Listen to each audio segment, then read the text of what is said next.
It all begins on a beautiful, sunny morning, with light streaming through the window of a large mansion.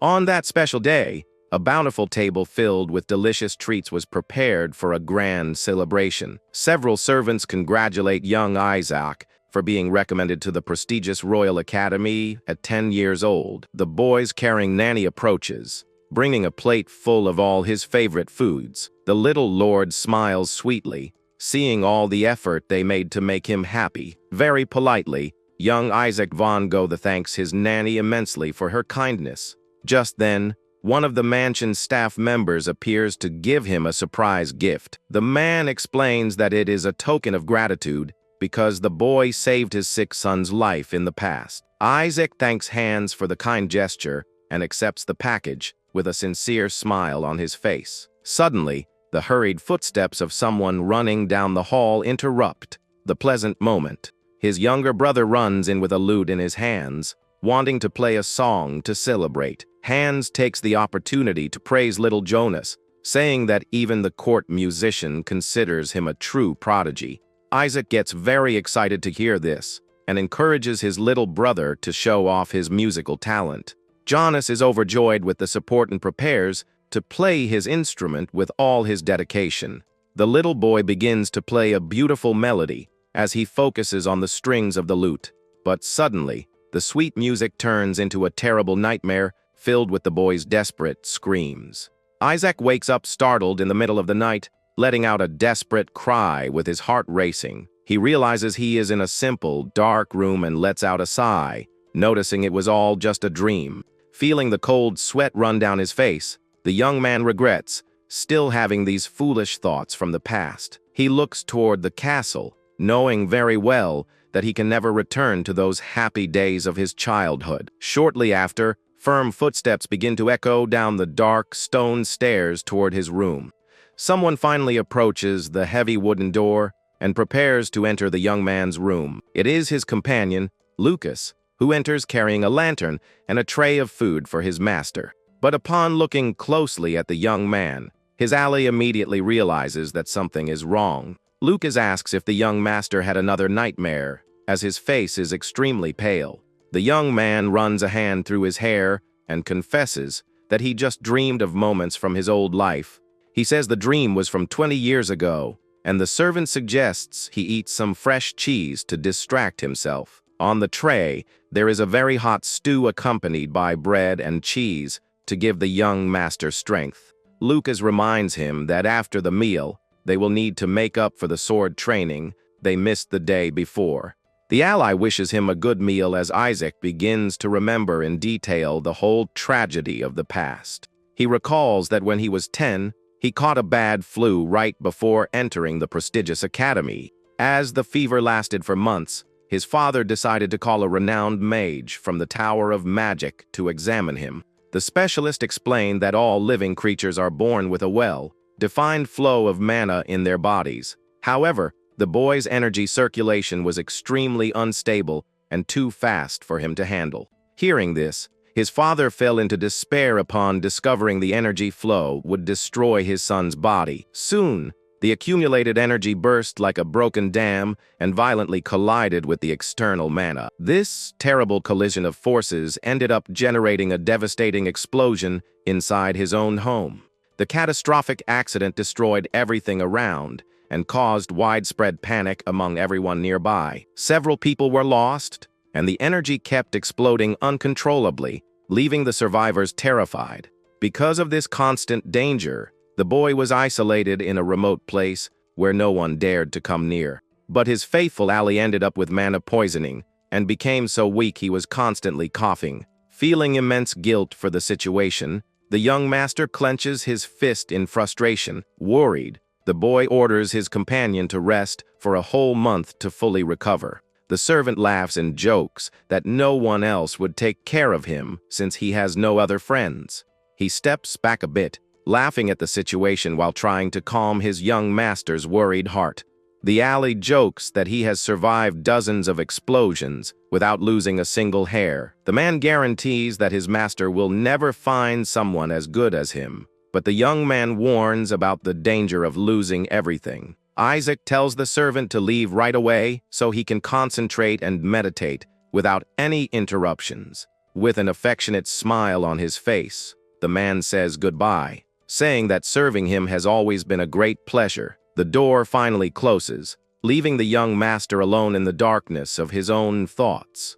Voices from the past begin to echo in his mind, reminding him of the congratulations he received as a child. He remembers with great intensity when everything seemed perfect and bright in his old life, but that happy memory quickly transforms into a terrible scene full of red and agony. In the darkness, a fallen figure on the ground covered in red seems to welcome him coldly. The young man's blue eyes widen in complete shock at such a disturbing and harsh sight. He sees the silhouette of his former servant, standing at the end of the table, which is covered with leftover food and red stains. With his face covered in red, the ghost of Lucas says it has been a long time since they last met. Isaac awakens in a panic, his chest heaving, and realizes he was trapped in another dreadful nightmare. His pupils remain dilated with fear as he tries to calm himself in the solitude of his room. He remembers with great sadness that Lucas did indeed pass away 1 year after leaving, very sick and weak. After learning of his friend's passing from his father, another huge explosion occurred, and he locked his door. Since that fateful day, the young man decided to completely isolate himself from the world, refusing all contact. Under the covers, he deeply regrets and thinks he should have kept his distance from everyone. The young man believes he should never have gotten attached to anyone and should have treated everyone coldly. He knows that if he had acted distant, his family and servants would still be very happy. Several years passed in that lonely way, with food being left outside his door. Even living miserably, he is still alive and decides he needs to find a way out soon. Eating a piece of dry bread, he tries to stay focused and look forward despite all the suffering. The years of isolation took a heavy toll, turning the young man into a man with an elderly appearance.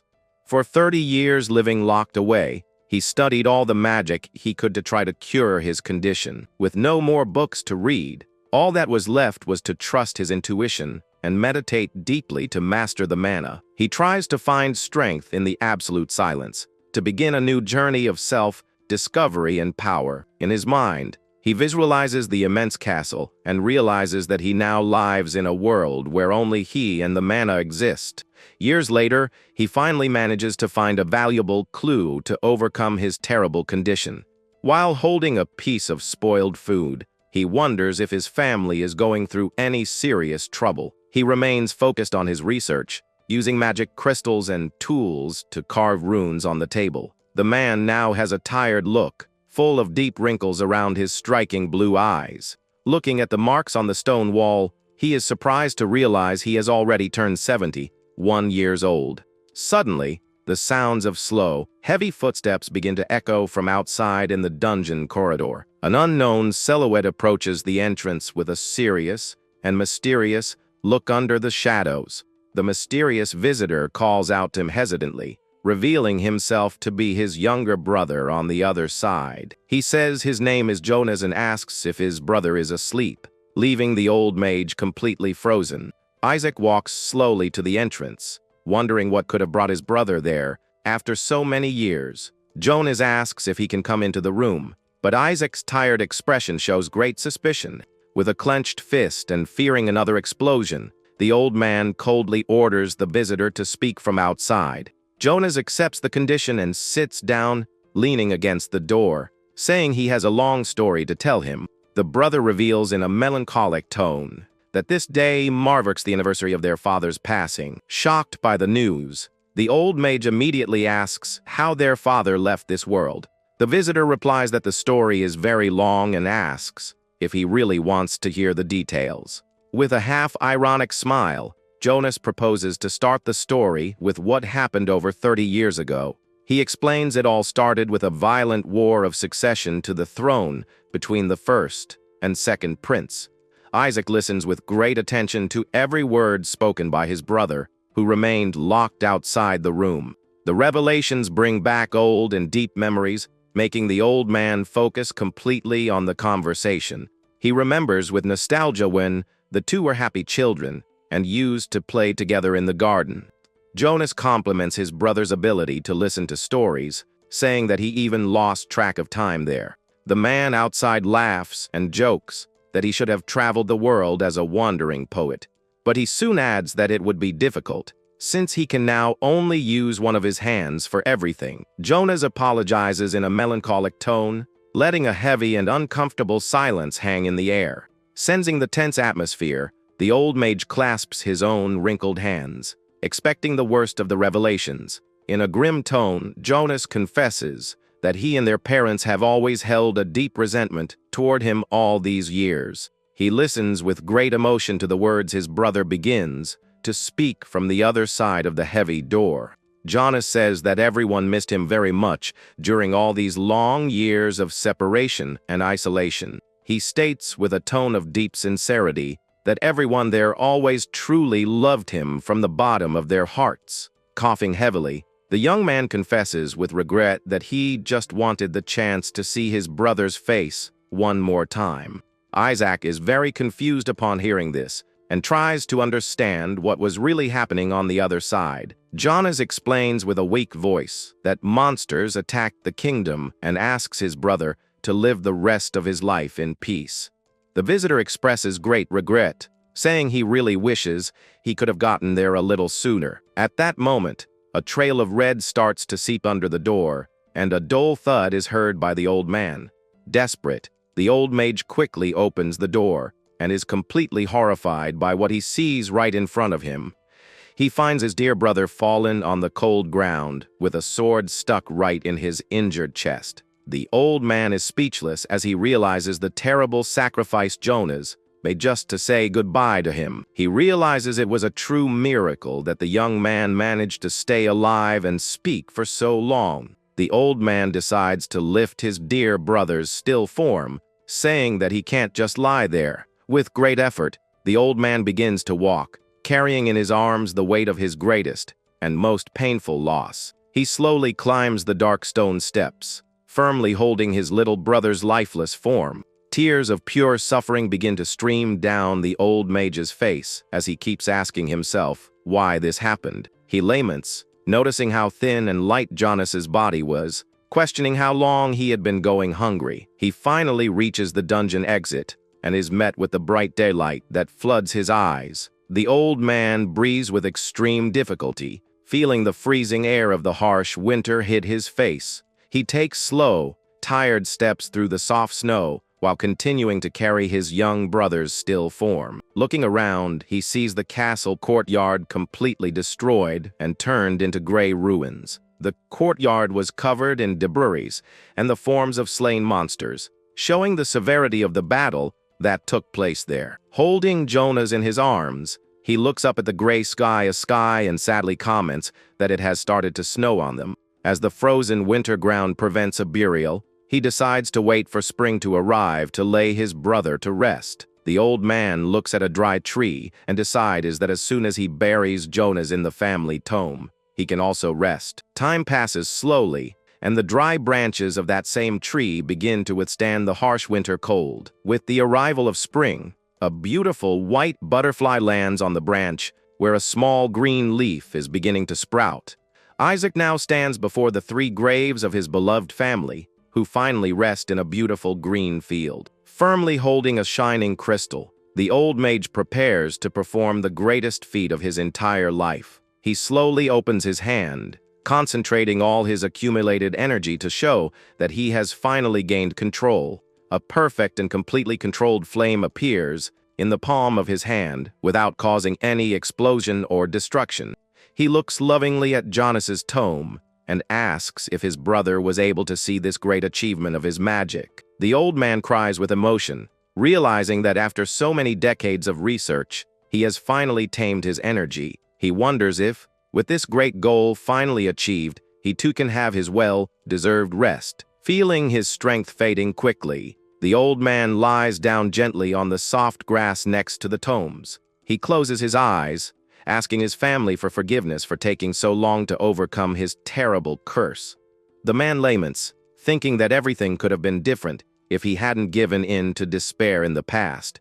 He looks one last time at the castle ruins, wondering if everyone's fate would have changed with his help. With a serene and peaceful smile on his face, the old mage takes his final breath under the bright blue sky. His life comes to a calm and silent end in that beautiful flowery field where his family now rests. Suddenly, he hears a familiar voice asking if he had a nightmare and wonders if it's the late hands calling him. A curtain is pulled back, revealing a strong sunlight that floods the room and awakens the young man from his deep sleep.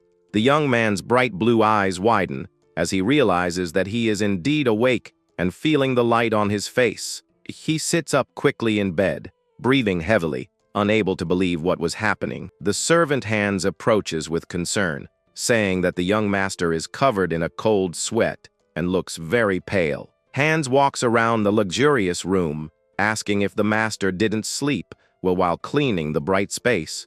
Isaac wonders if this is just a dream before the end, or if he has really gone back in time before the whole tragedy happened. Without a second thought, the boy jumps out of bed and runs desperately towards the large window of his room. He opens the glass and looks out in shock, seeing the guards shouting for little Jonas to be careful in the garden. Jonas smiles happily, saying he is perfectly fine, while Isaac watches him, crying with immense relief. Jonas appears, smiling radiantly from between the green, lively leaves of the tree. The little boy waves happily to his brother from a high branch, while holding his favorite toy. Isaac watches everything from behind the window pane, with an expression of immense surprise and disbelief.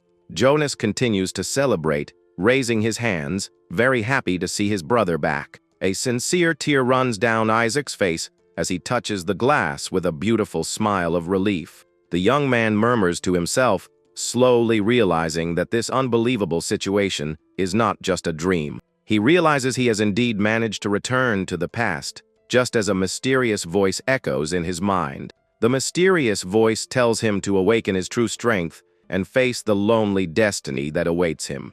He is encouraged to free himself from all old perspectives and the chains that bound him to the past. The young man focuses his determined gaze, knowing that now is the ideal moment to assume his true identity. His blue eyes shine intensely with the silent promise to do everything differently this time. Meanwhile, the maids clean up the mess in the room, whispering in fear of another one of his dangerous explosions. They gossip through the cracks in the door that the young master's personality is getting more difficult every day. Even though he's injured, Hans overhears the gossip and decides to confront them to defend his young lord's honor. Isaac grabs the faithful servant's shirt, asking him very calmly and seriously to stop the fight. The young man lets go of his ally's clothes and sadly comments that the mansion's maids are not wrong to fear him. He asks the injured servant to stay away from him for good, so he doesn't end up suffering even more by his side. Hans stares at the young master with a deep, hurt, but unwaveringly determined look. The employee kneels before the boy and places his hands on his shoulders in a gesture of pure respect and affection. The man affirms that he understands his pain and assures him that he will continue to stay by his side, even in the most difficult times. Isaac listens, moved by those sweet words of comfort, as he looks at the sincere face of his faithful ally. The young man remembers with immense sadness the warm smile Hans always had when trying to comfort him. He recalls with bitterness that this same companion ended up losing his life in one of his terrible explosions. The Lord blames himself immensely, knowing that the people who loved him most ended up gone. Because of that affection, seeing little Jonas waving happily, he realizes he needs to act quickly if this second chance is real. Isaac knows exactly what he needs to do to protect the ally standing right beside him in the room. Hans responds promptly, placing himself at the young master's complete disposal to carry out any order. With a cold and distant expression, the young man utters harsh words, ordering the man to get out of his presence. Isaac yells furiously, telling the servant to get out of his sight immediately to force him to keep his distance. The ally is completely shocked and speechless at the Lord's sudden and inexplicable aggression. Saddened, the man accepts the order in silence, leaving the boy alone with his conflicting feelings. The young man clenches his fist tightly, knowing that keeping people away is the only way to ensure their safety. Slow footsteps echo across the carpet of the luxurious room as the loyal employee begins to leave. Before leaving, the man turns and kindly asks his master not to try to carry this heavy burden all alone. He says that sometimes it's good to trust people, and Isaac becomes thoughtful as he watches the daylight through the window. The boy wonders if those kind words really existed, or if they were just wishes from his lonely mind. To test his senses and push away illusions, the young man delivers a hard, stinging slap to his own cheek. Feeling the intense sting on his skin, he confirms with much pain and surprise that all of this is actually real. The boy questions whether that lonely end in the field was real and what the true meaning of his return is. He looks out the window again, watching his brother with great affection as he plays safely in the garden. The young man concludes that it doesn't matter if it's a dream or reality, because he will do everything in his power to save everyone. The young lord firmly decides that he will not allow any new mana explosions to happen in the mansion. He recalls that his great-great-grandfather, Zeke von Goethe, had the same condition and became one of the world's greatest mages. The young man discovered the existence of this powerful ancestor through old diaries his father had kept. By studying these notes for decades, he finally discovered an effective way to overcome his weakness.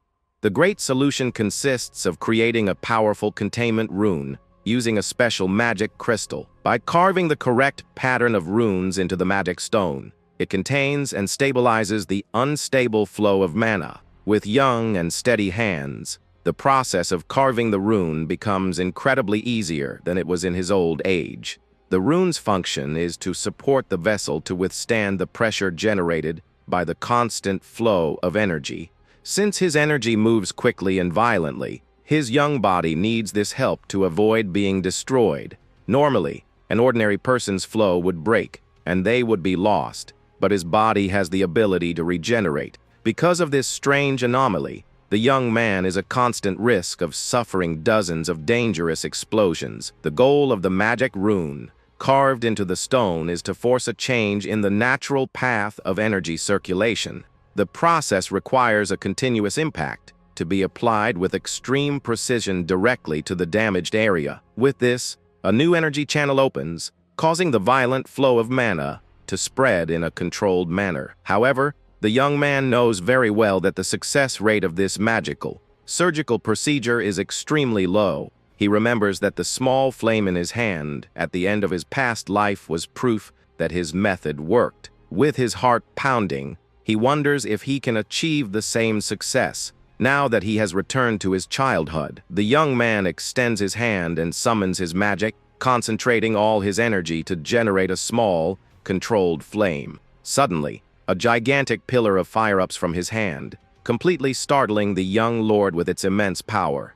The boy's eyes widen in shock as he realizes the intensity of his power is far beyond what he expected. Isaac struggles to maintain control, not understanding how his child's body can release so much destructive power. All the energy flows absurdly fast through his magic channels, creating strong pressure around him. Sweating nervously, the young lord tries to stabilize the violent mana before it causes a catastrophe in the mansion. He holds the runestone tightly, feeling the enormous amount of heat that begins to radiate directly from his hands. The fire burns intensely around the shining crystal as the young man tries to direct all this power. The young man realizes he has indeed succeeded in his plan as the energy finally begins to dissipate. He is amazed to find that the number of active mana circulation channels in his body has increased to 3. With 3 different channels, he is now able to cast 3 distinct spells perfectly simultaneously. However,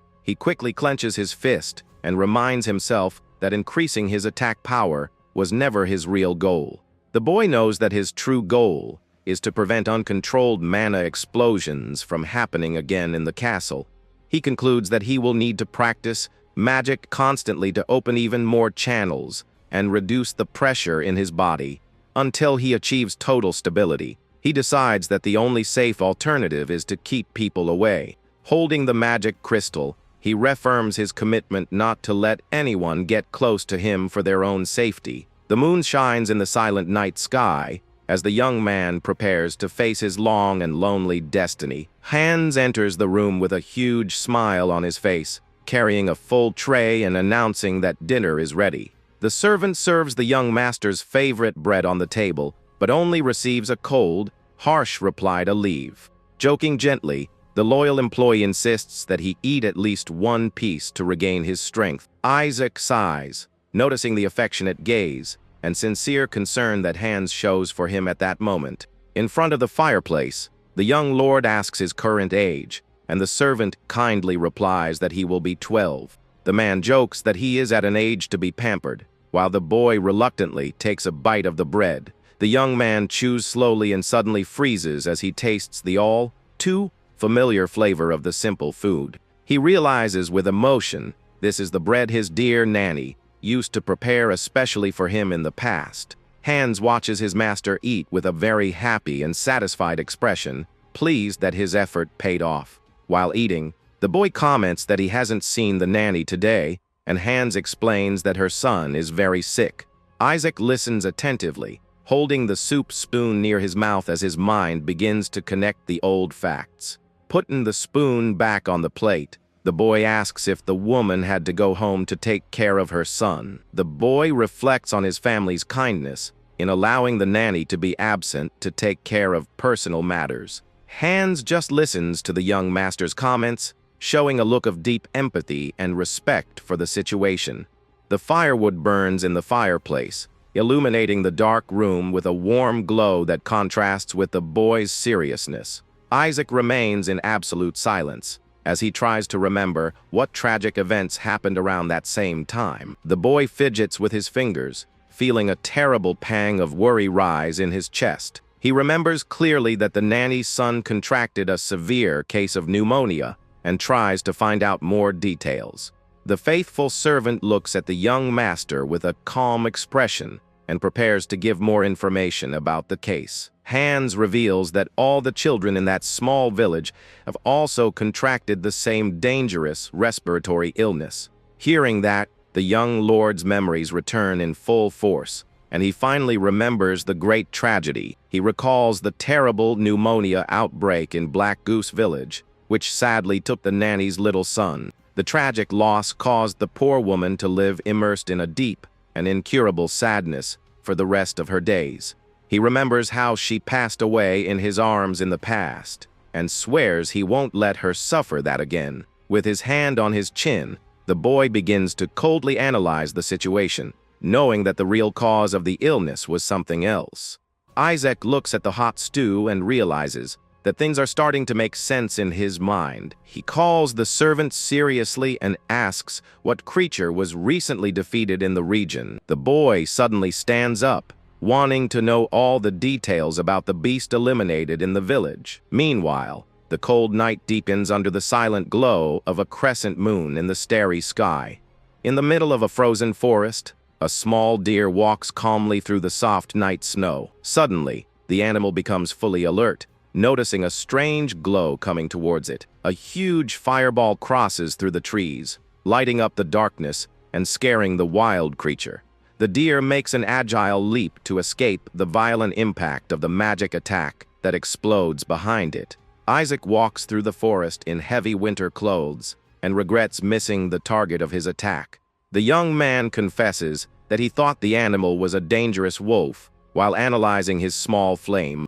Carrying a heavy backpack and a shovel, he continues his silent walk along the dark path. He passes an old wooden sign, pointing the exact direction to Black Goose Village. The young man remembers when he asked Hans about the mysterious creature defeated in that village. The servant had confessed that he didn't see the monster up close, but heard that the Tower of Magic bought it. Hans revealed that he only caught a glimpse of the specimen when the mages were transporting the cargo.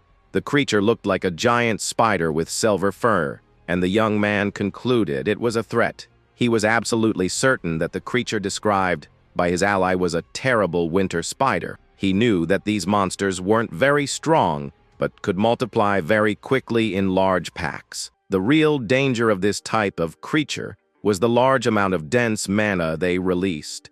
Exposure to this thick energy causes a dangerous intoxication that slowly suffocates the affected people. Back in the present, the young man kneels before a glowing tree to gather medicinal plants.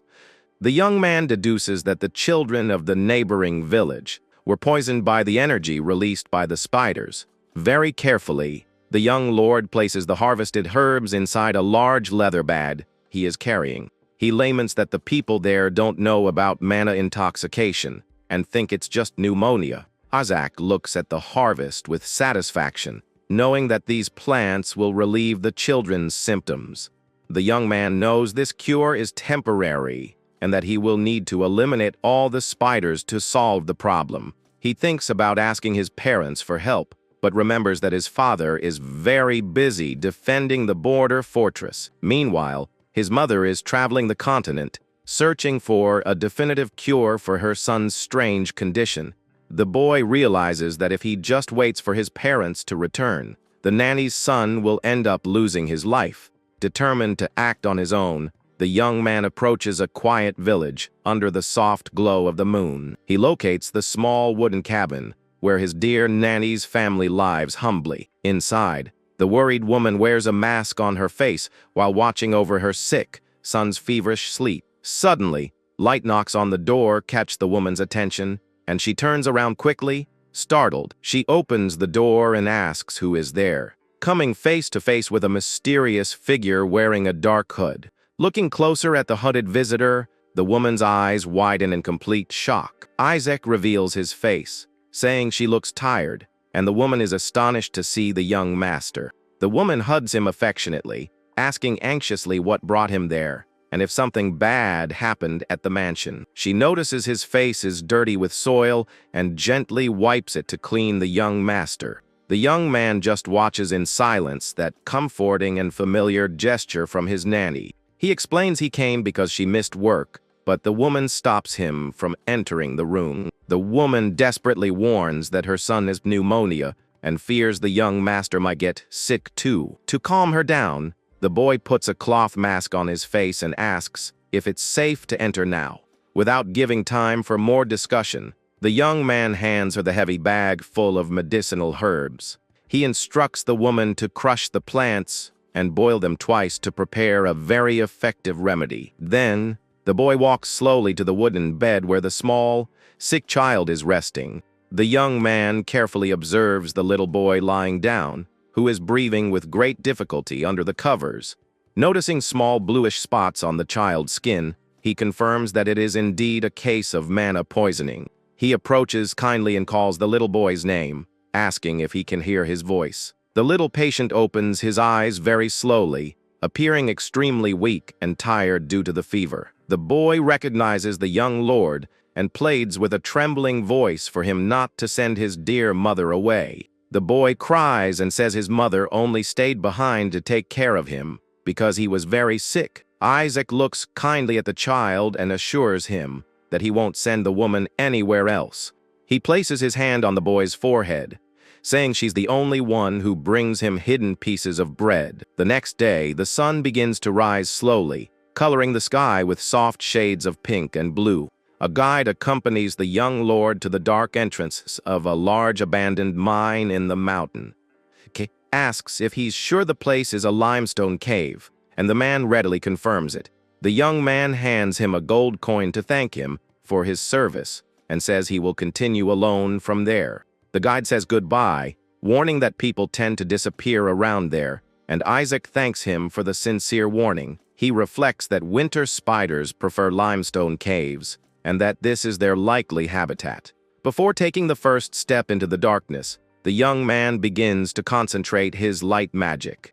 The young man prepares for the worst, knowing he needs to take every precaution before exploring the place. He remembers that his new mana channel allows him to cast 3 spells with much greater power, but he recognizes there is a dangerous limit, and that excessive use of mana could destroy his own body. Not knowing the exact number of spiders inside, the young man decides he can't waste energy needlessly. Because of this, the young man stops in front of a small plant on the ground, realizing he will need it.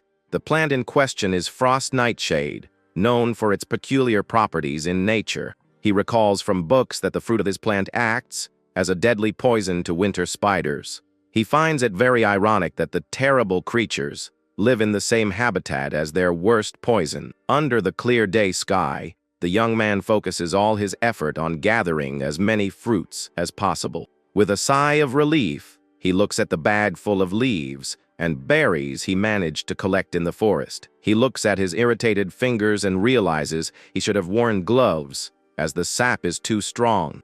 With his preparations ready and runestones in hand, the young lord prepares to enter the cave. He walks cautiously through the darkness of the mine, feeling the air grow colder and more humid. The sound of his firm footsteps echoes off the stone walls of the completely isolated underground tunnel.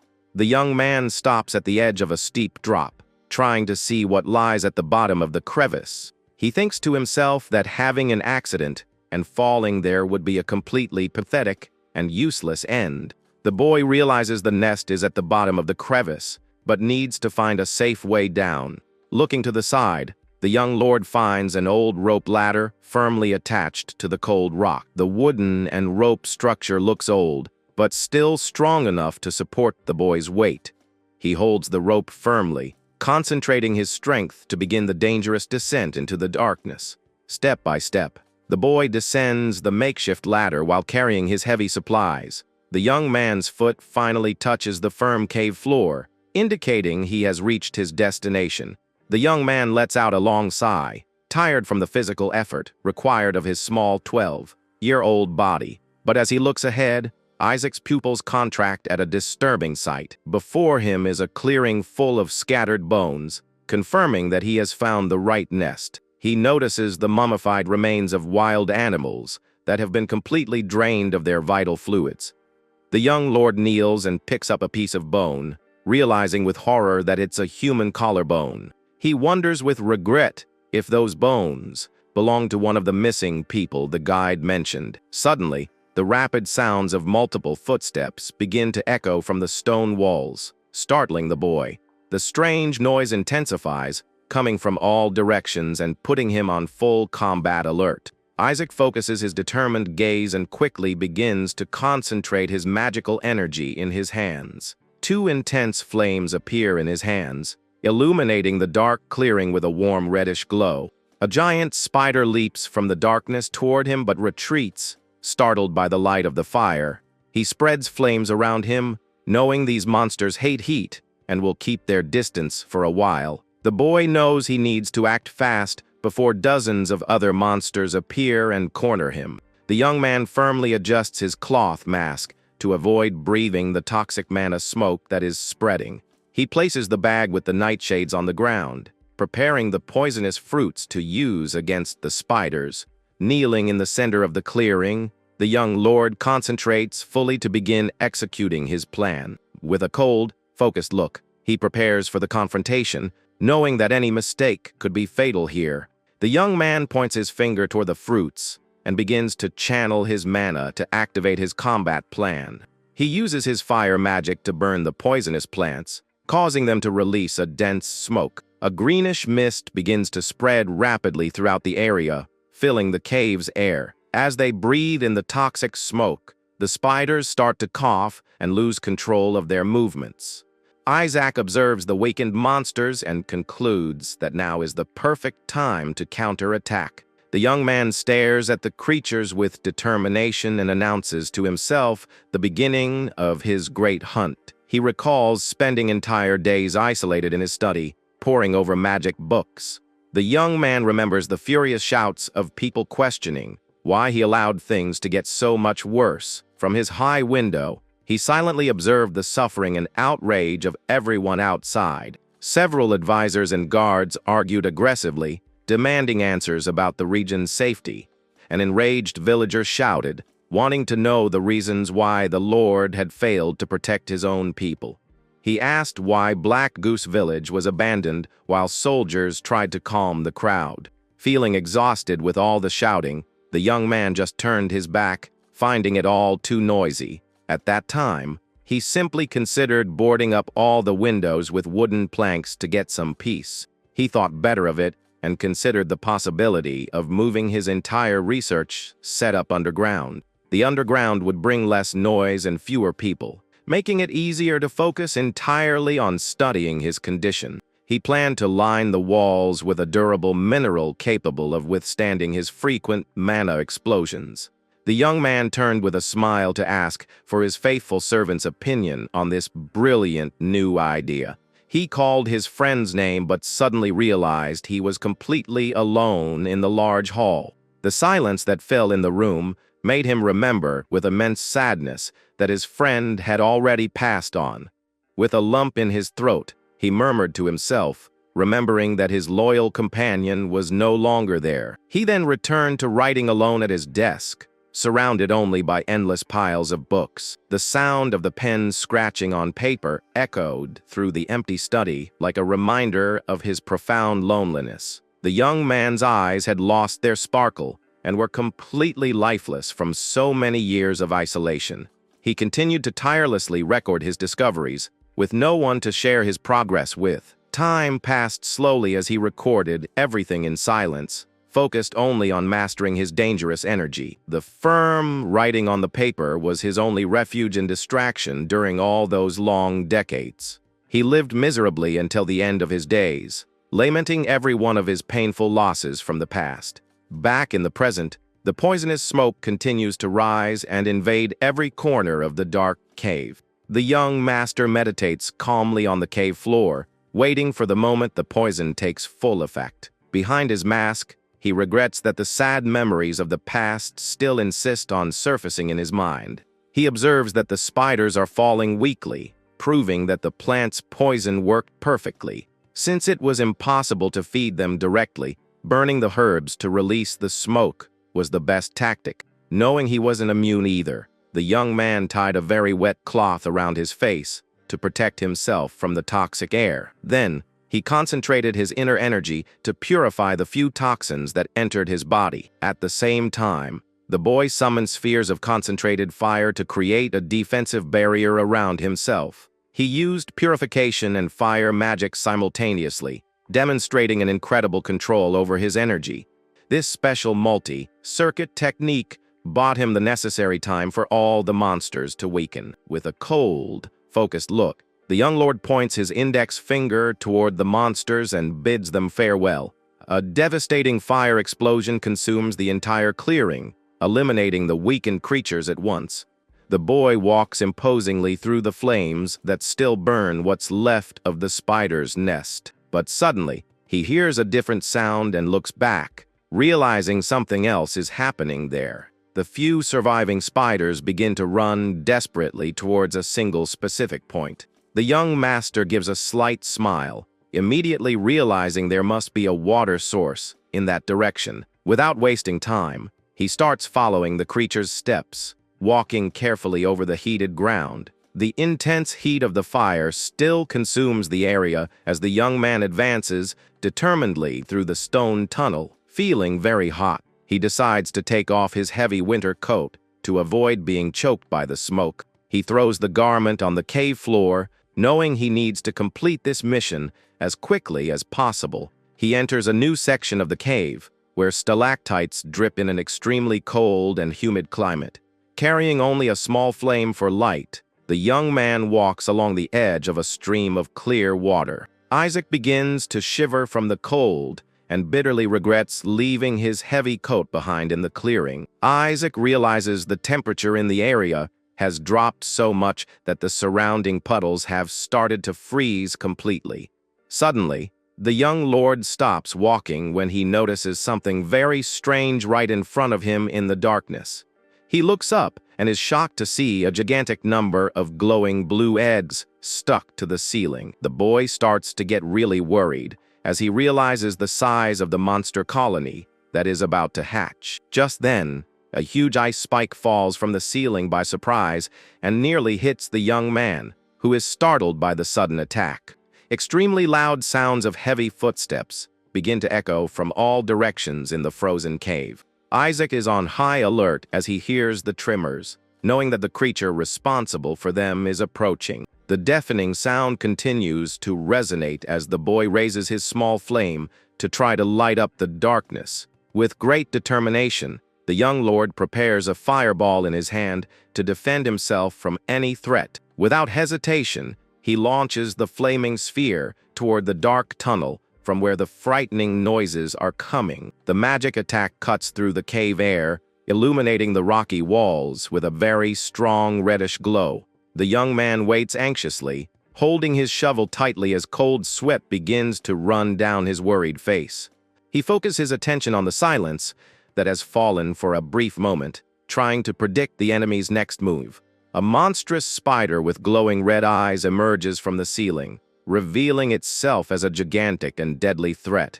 The young man's eyes widen in complete shock as he realizes the absurd size of the terrible creature from the shadows. The monster roars furiously and charges forward, causing the boy to jump back to escape its claws. He falls heavily onto the frozen ground and lets out a groan of pain as he feels the hard impact of his fall on the rock. Gritting his teeth in frustration, the young man complains about still having to endure such a draining sensation. Isaac finally recognizes the colossal monster before him as the feared winter spider queen of the region. He remembers that this queen is immune to fire and spreads an aura of extreme cold that freezes everything around it. The enormous creature attacks, striking the ground with its sharp legs while the boy dodges with great agility, trying to retaliate in any way he can. The young man conjures and throws another fireball at the monster. The spell explodes directly against the opponent's carapace, generating a large curtain of smoke and sparks. Isaac realizes that his attack caused almost no damage, and that fire really doesn't work against this queen. Despite the enemy's great resistance, the young man notices that its speed is reduced due to its immense size. Suddenly, the young man starts to feel very dizzy and lets out a groan of pure physical and mental exhaustion. He realizes that his 12-year-old body is reaching its absolute limit after spending the entire night using magic. The spider queen continues to advance slowly toward him, making the ground tremble with every step it takes in the cave. Sighing with fatigue, the young man tries to catch his breath while looking for a new way to win the battle. In this moment of extreme difficulty, he remembers something very simple but comforting from his daily life. He remembers the delicious taste of the soft wheat bread that the faithful hands used to bring him with such care. The young man recalls that eating wheat bread in the cold north was only possible thanks to his dear nanny's immense effort. She would travel weekly to faraway towns just to buy the high-quality wheat that he loved so much. Remembering all this affection brings a slight smile of determination to the young lord's tired face. He decides that as soon as he gets home, he will ask her to bake a huge batch of his favorite breads. With this new motivation, the boy leans on his shovel and stands up, ready to fight with all his strength. Isaac focuses his gaze on the creature, knowing that it doesn't matter if it's a queen, because it's still just a spider. He throws his own heavy backpack at the monster to serve as a perfect temporary distraction. The backpack is instantly frozen by the creature's cold breath, scattering pieces of ice all over the place.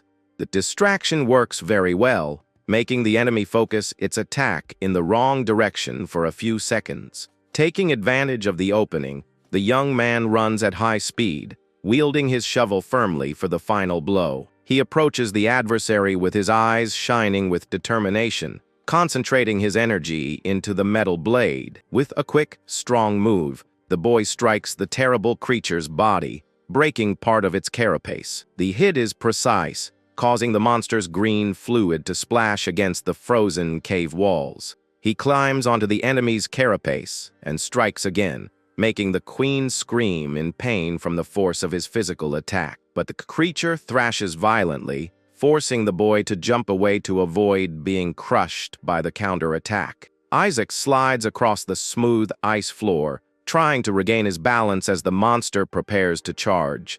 He uses his shovel to brace himself against the rock and stop his movement before colliding with the cold wall. The spider queen screams furiously and unleashes a devastating downward attack, trying to crush the young man for good. Feeling the immense pressure of the blow, the boy creates an ice shield and swears he will hold on until the end.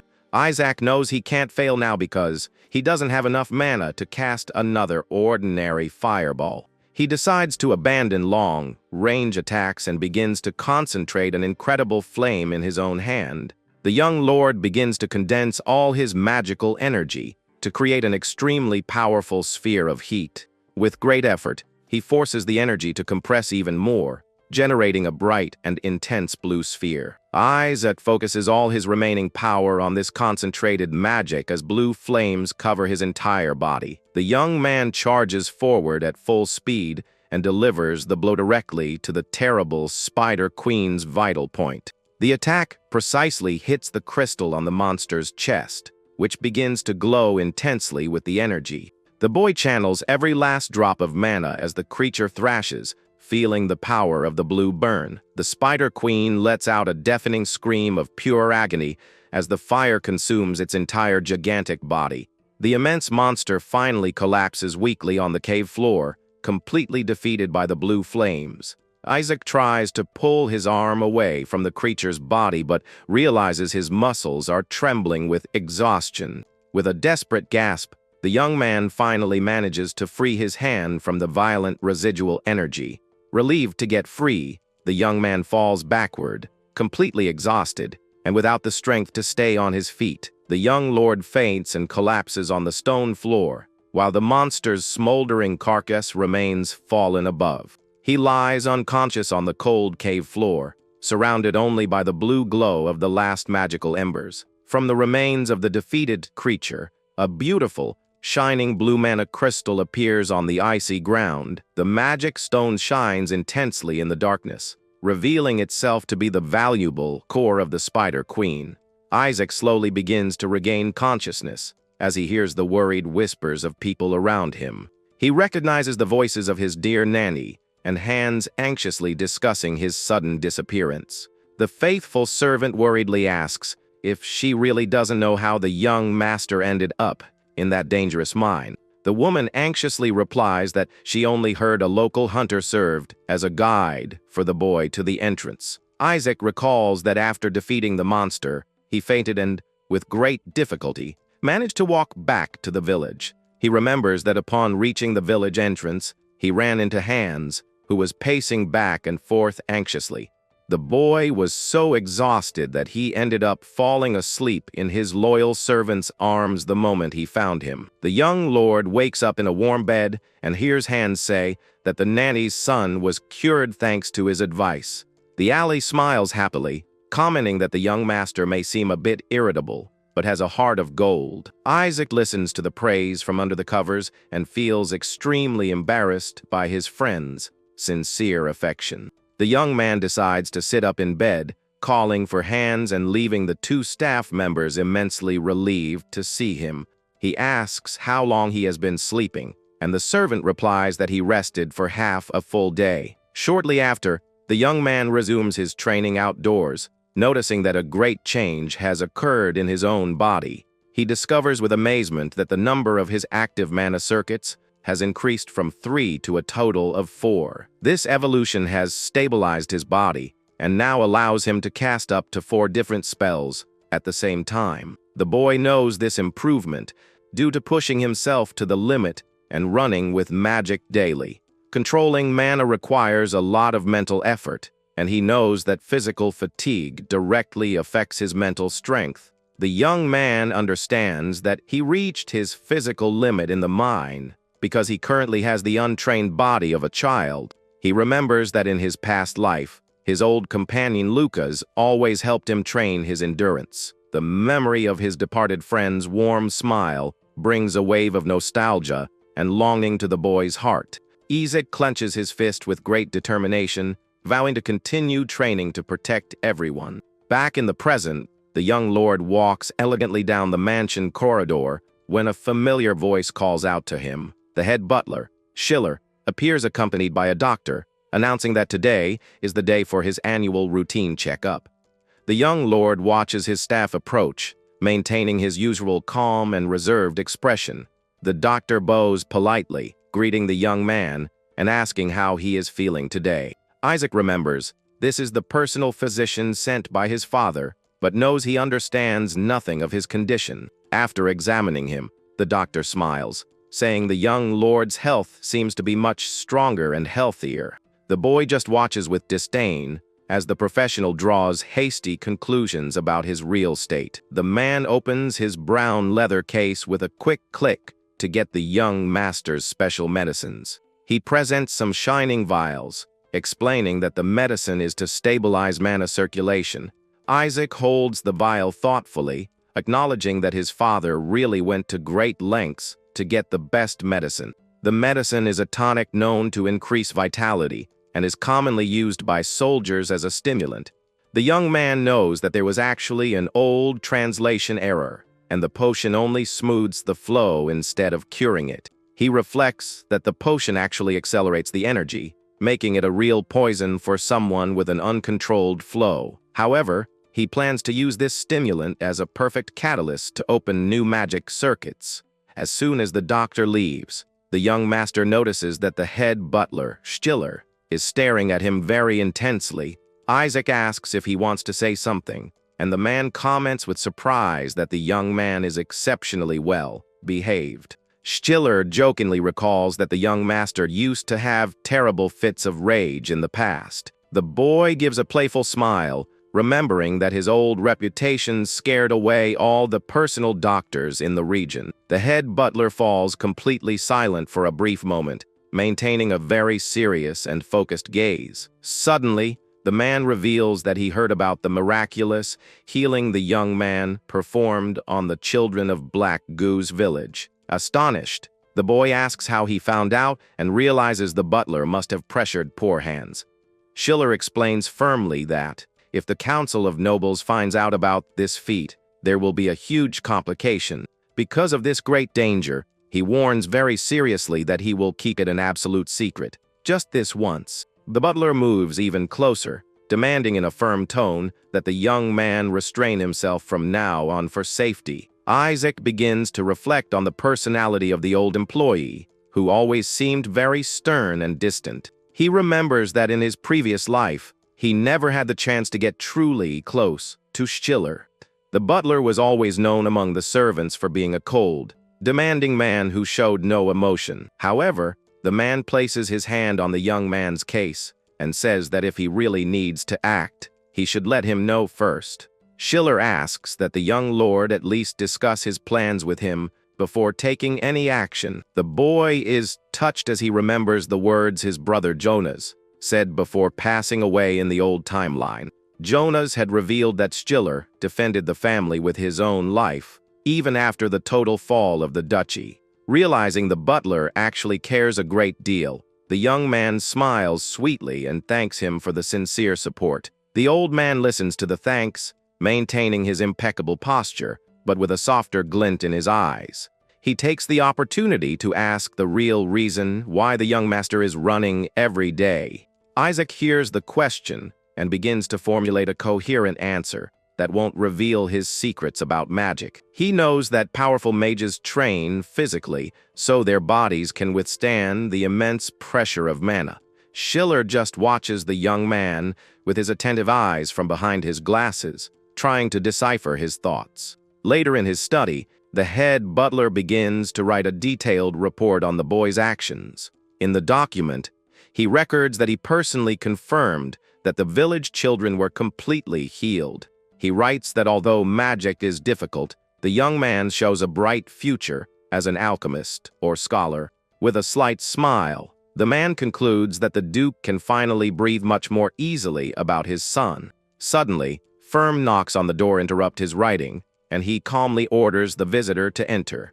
The young red-haired maid opens the door hesitantly, asking permission to speak with her superior. Schiller looks up from his papers and asks tiredly if Rosa has come to bring him more complaints. The young woman approaches with her hands clasped, appearing extremely nervous about the situation she wishes to report. She explains with concern that several female employees have been disappearing without a trace from the mansion. With tear-filled eyes, she insists that the last maid to vanish would never just abandon her job for no reason.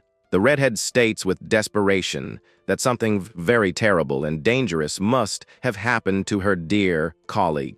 Meanwhile, in the back courtyard, other maids discuss in whispers the strangeness of these disappearances. They comment with fear that 3 girls have disappeared in just 2 months. While a servant watches them, the young man named Bill downplays the situation, saying the north is dangerous and full of monsters and armed bandits.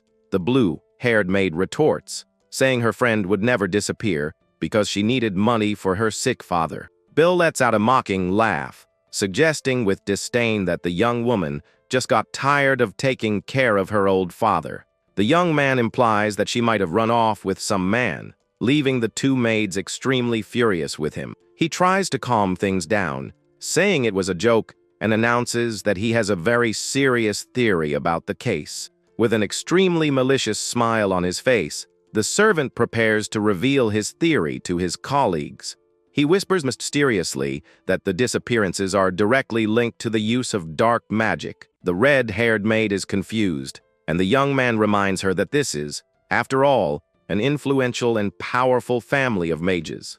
Bill adds that since the young master is sick, the Duke would use any method to save him. The other maid is horrified to understand that the missing girls may have been used in a ritual. Rosa loses her patience and furiously warns that she will not allow him to continue spreading these false rumors. She shouts that the Lord is kind and reminds him that he even took in a lazy criminal like Bill himself. Bill complains about the maid's argument as Isaac approaches from behind, finding the whole conversation interesting. Noticing the young lord's firm steps, the servant turns around, startled, and lets out a panicked scream in surprise. With his arms crossed and a shrewd look, the boy calmly asks the man to tell him more details. With no way out, the employee begins to report the details, saying it all started about 2 months ago. The young man focuses his gaze on the young master, trying to remember how each of the disappearances happened at the mansion. He reveals that the first person to mysteriously vanish without a trace was the young maid, Hildy. Then Clara disappeared, and last weekend, Inette went to church and simply never came back. Back in the study, Isaac listens to the report in silence while Bill waits nervously in front of his desk. The boy stares at him with his striking, bright eyes and asks if the servant has any suspicions about the reason. Intimidated by the young master's serious demeanor, Bill looks away and lies, saying he has no idea. Isaac asks him to be honest and assures him that he won't apply any punishment if he reveals the truth. The young man hesitates to speak, while the young lord begins to wonder if the disappearances are related to him. Bill clears his throat and confesses that people think so, because the reason is obvious to everyone in the house. The employee points out that Hans, who serves the master closely, is always covered in bruises and injuries. The servant adds that many believe no one who works near the young man will have a peaceful end. He realizes too late the gravity of his words and deeply regrets speaking nonsense to the Lord. With a dark look and a completely serious expression, the young master calls the servant's name firmly. Utterly terrified by the boy's reaction, Bill becomes desperate and starts begging for his life. He cries, saying he hasn't even married yet, and Isaac coldly asks if he really doesn't wish for his end there. The young lord gives a mysterious half-smile and says he will spare the servant if he does him a favor in return. Feeling immense relief, the servant clasps his hands in gratitude, begging to know what he must do. Later, alone in his dark room, the boy thoughtfully reflects on the names of the maids, Rosa and Inette. He remembers in detail the 2 young women who always tried to help him with great dedication in the past. Old faces and moments begin to surface intensely in the young lord's mind as he focuses his magic. With a quick snap of his fingers, the small blue flame floating in the air silently goes out. He remembers perfectly that Rosa and Inette were the only maids who insisted on helping him in his old life. The boy recalls that the 2 dedicated employees were the only ones who volunteered to take care of him. They decided to serve the young man of their own free will right after the tragic passing of his nanny. In his mind, He relives the day he broke a medicine vial on the floor of his old dark room.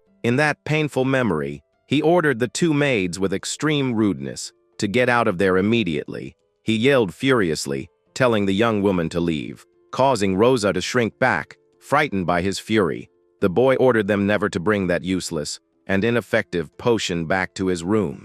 Even being treated harshly, Rosa begged him not to give up on finding a cure for himself. The young man responded with bitterness, questioning what they would know about the real meaning of hope. With a dark silhouette, he asked harshly if they knew what the real pain of his life was. He questioned if they knew the suffering of taking the lives of loved ones with his own hands. The maids just listened to the painful words in silence, deeply lamenting the master's despair. However, Inette confessed melancholically that she too had once caused the loss of a dear one. Surprised by the revelation, the blue-eyed young lord asked, confused, about who this friend of hers was. Rosa looked sadly at her companion, remembering that the event had happened a long time ago. Inette lamented, saying that if she had reached out to Clara just once, she might have saved her life. She recalled the moment she didn't pay attention to her roommate's slow steps. The maid explained that although his case was special, anyone could end up doing terrible things. Isaac just listened very seriously, feeling that the revelation touched the bottom of his heart. The girl said with a distant look that this kind of painful situation tends to happen to everyone in life. The young man confesses that Annette's sad declaration strangely brought him an immense feeling of comfort. Back in the present, he silently regrets not asking more questions about Clara back then. Light knocks on the door awaken him from his memories, making him quickly extinguish his small magic flame. The visitor outside identifies himself, revealing it's the servant Bill, who has just returned from his mission. Isaac opens the door and asks about the maid's whereabouts, and the young man confirms it didn't take long to find out everything. Bill explains that he spoke with some beggars at the crossroads, and the descriptions matched perfectly. Isaac stares at the young man seriously and asks what conclusion he reached with his investigations. Bill reveals they are slave traders who promise a better life in the South, but end up selling people. Isaac questions why the young woman would need intermediaries, and Bill says the Lord doesn't understand the situation. He explains that to travel to the South, one needs to secure safe transportation for the long journey. Bill adds that women traveling alone couldn't hire mercenaries or obtain free citizen documents. The young lord nods in agreement, realizing that explanation actually makes a lot of sense. Bill thinks to himself that a child is still naive and has no idea how the real world works. But suddenly, the servant's expression changes, and he realizes something very strange is about to happen. Bill clears his throat, a bit tense, and prepares to reveal the real problem to the young master.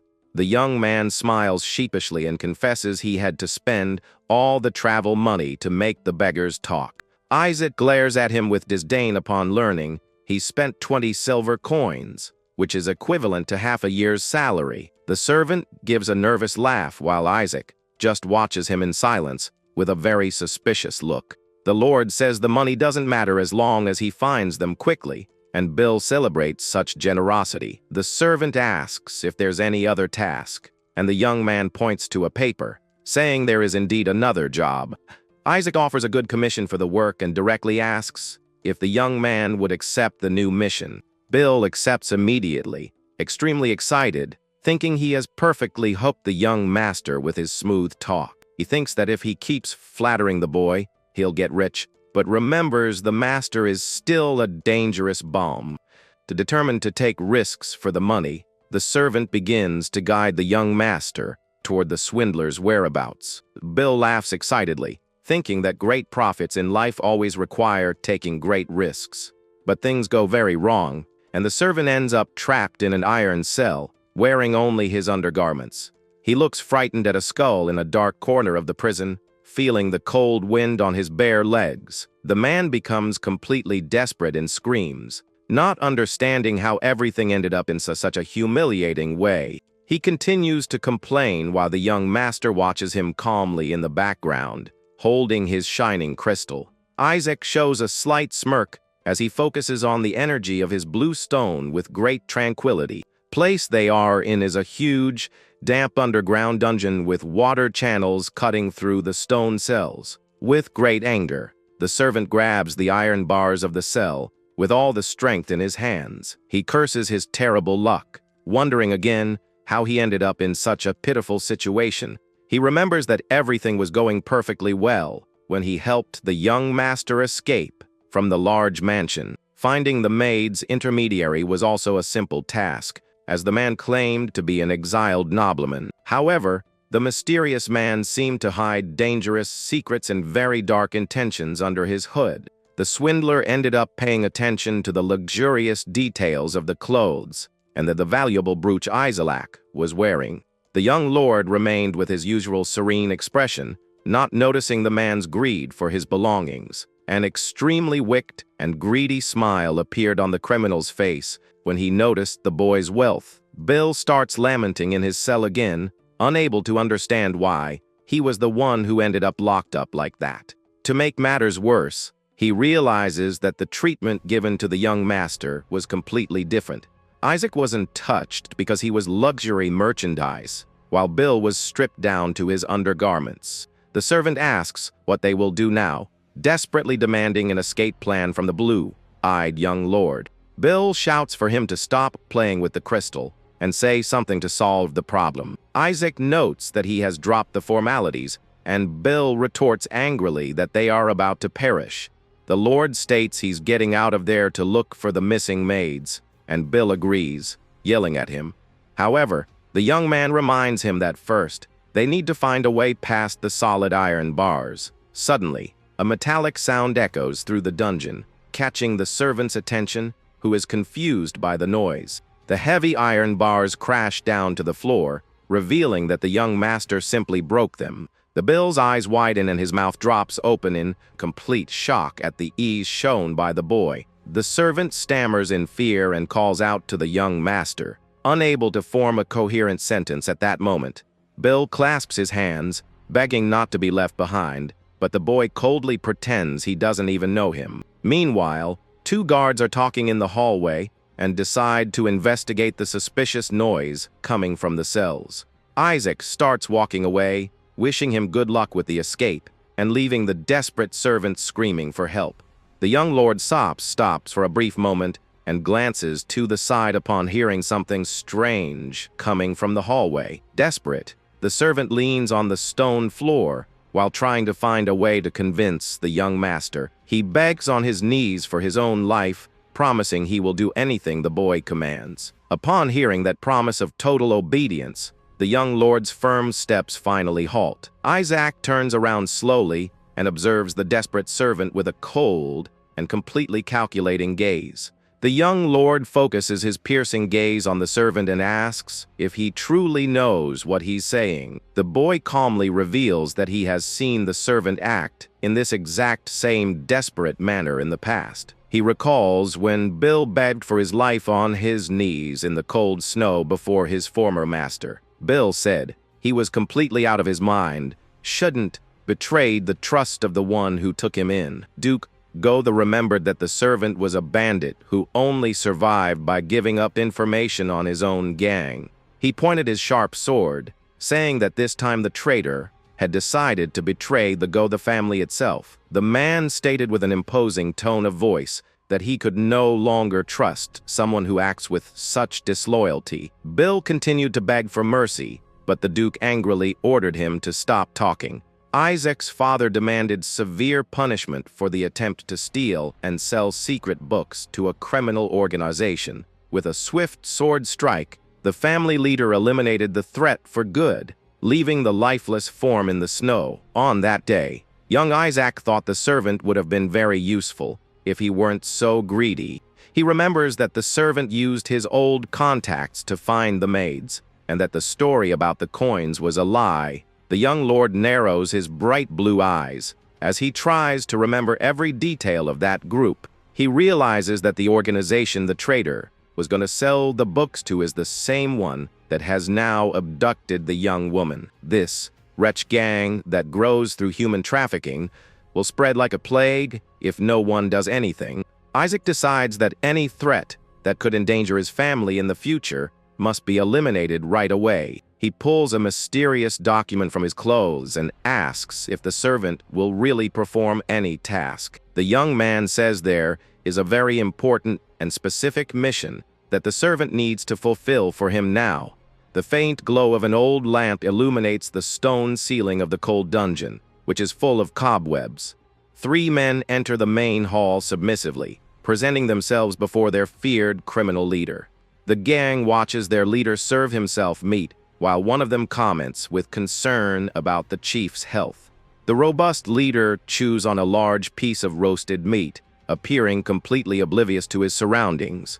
They insist he eat more in lament to see that the chief seems to be getting weaker and more haggard every day. With a manic look, the leader stares at the silver fork and asks if his father's soul is really there. In front of a plate of food, there is a skull impaled on a wooden stake, revealing the man's madness. The chief sighs melancholically, noticing he receives no answer from the silent skull. He wonders with great concern if his late father's soul power has finally weakened for good. The leader bellows, demanding his bathwater, and a servant informs him that only the female prisoners are left for trade. Angered by the response, the big man violently grabs his crony's neck, making him cry out in pain. He lifts the man into the air with just one of his arms, demonstrating monstrous physical strength. The chief simply deals a powerful blow to the servant, sending red splashing across the room and his own face. The other cronies watch the scene, terrified, as the chief says that body will do for his bath.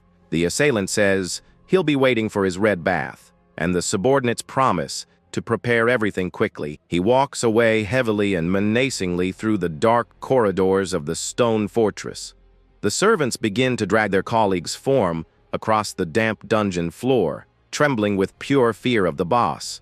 They complain in low voices, cursing the dark magic that has driven their leader completely mad and sadistic. They remember they have already lost several allies and suggest using the female prisoners as a sacrifice next time. One of them says they will all perish if they don't do it and orders them to stop complaining and clean the place. Suddenly, a strange noise echoes through the dungeon corridors, immediately catching one of their attention. The 2 cronies hide behind the wall and peek out very cautiously to find the source of the sound. However, they find only the stone corridor completely silent and shrouded in darkness. Feeling a terrible premonition, the bandits break into a cold sweat and prepare for any surprise attack. The mysterious noise continues to echo in a very frightening way, leaving the 2 men terrified. They look at each other with faces pale with panic, unable to identify what is coming toward them. They are faced with a huge dark silhouette before them and wonder if it could be their boss, Niers, himself. But the creature that emerges from the shadows has only one visible eye and is completely covered in red. The 2 cronies let out a scream of absolute terror as they see the hideous creature approaching in the dark. One of them falls backward to the floor, stammering in terror at the horrifying sight rolling across the dungeon floor. Heavy footsteps echo down the stone corridor, and a dark orders them to pay close attention. Wielding a huge, red-stained cleaver, the assailant with a cold, manic look asks for some water. A macabre smile appears on the man's red, splattered face, showing his complete madness and danger. The cronies finally recognize the assailant's silhouette, exclaiming in shock the name, Bill. He runs a hand through his hair with a look of pure insanity, demanding they bring the water for his bath right away. The survivors' hearts beat desperately as absolute terror takes over the entire cell. Bill takes another step forward, demanding immediate action from the henchmen, who are frozen before him. The men continue to stare at the madmen, unable to believe their ally was capable of such an atrocity. He tightens his grip on his weapon's handle, internally questioning why he is doing this. His eyes shine with pure hatred, and he concludes that all this misery is exclusively that kid's fault. He recalls when Isaac forced him to read a document, asking what that mysterious paper was about. The young lord wore a slight, ironic smirk, saying that it was just a contract. The boy dictated the terms of unconditional obedience, demanding absolute secrecy about his true identity. Upon hearing that the penalty for betrayal would be an instant end, Bill recoiled in complete shock and panic. Isaac took out a blade, demanding a signature in red to activate the contract's magic for good. Suddenly, the sounds of rapid footsteps echoed down the corridor, interrupting the tense discussion between the two. Remaining calm, the young lord stated directly that they didn't have much time to waste in there. The young man stared at him seriously and coldly asked if the servant truly didn't want to stay alive. With the enemy's footsteps approaching, the man had no choice but to seal the paper with his own marking. Immediately after, the two started running at high speed to try to escape the dangerous dungeon. Isaac quickly put away the runic paper and prepared to face the adversaries appearing ahead. The servant looked at the cut on his own finger, feeling the burn of the contract's powerful magic. He recalled when he pressed his reddened thumbprint on the parchment, sealing the pact with the young lord for good. A huge whirlwind of magical energy enveloped them both, confirming the perfect activation of the runic pact. Isaac had a victorious look, knowing that the traitor was now under his absolute magical control. Back in reality, the guards come running and shout, asking how they managed to escape the cell. Bill warns that they are attacking, and Isaac, very calmly, gestures, releasing a blast of freezing wind. The attack hits the adversaries' faces with extreme precision, knocking all three henchmen to the ground at once. The impact throws the unconscious enemies to the floor as the cold smoke slowly dissipates around the cell. Bill asks in fear if they lost their lives, and the young man replies calmly that they just fainted. The servant stares at the young lord with a look of pure amazement, wondering how that was biologically possible. Isaac tosses his shining crystal into the air, demonstrating total control over his magical energy flow. The servant watches in wonder as the magical sphere glows intensely in the palm of his master's left hand. They continue to advance along the wooden walkways of the gigantic, dark, and damp underground dungeon. The sound of their firm steps echoes off the wet stone walls as the two explore the dark labyrinth.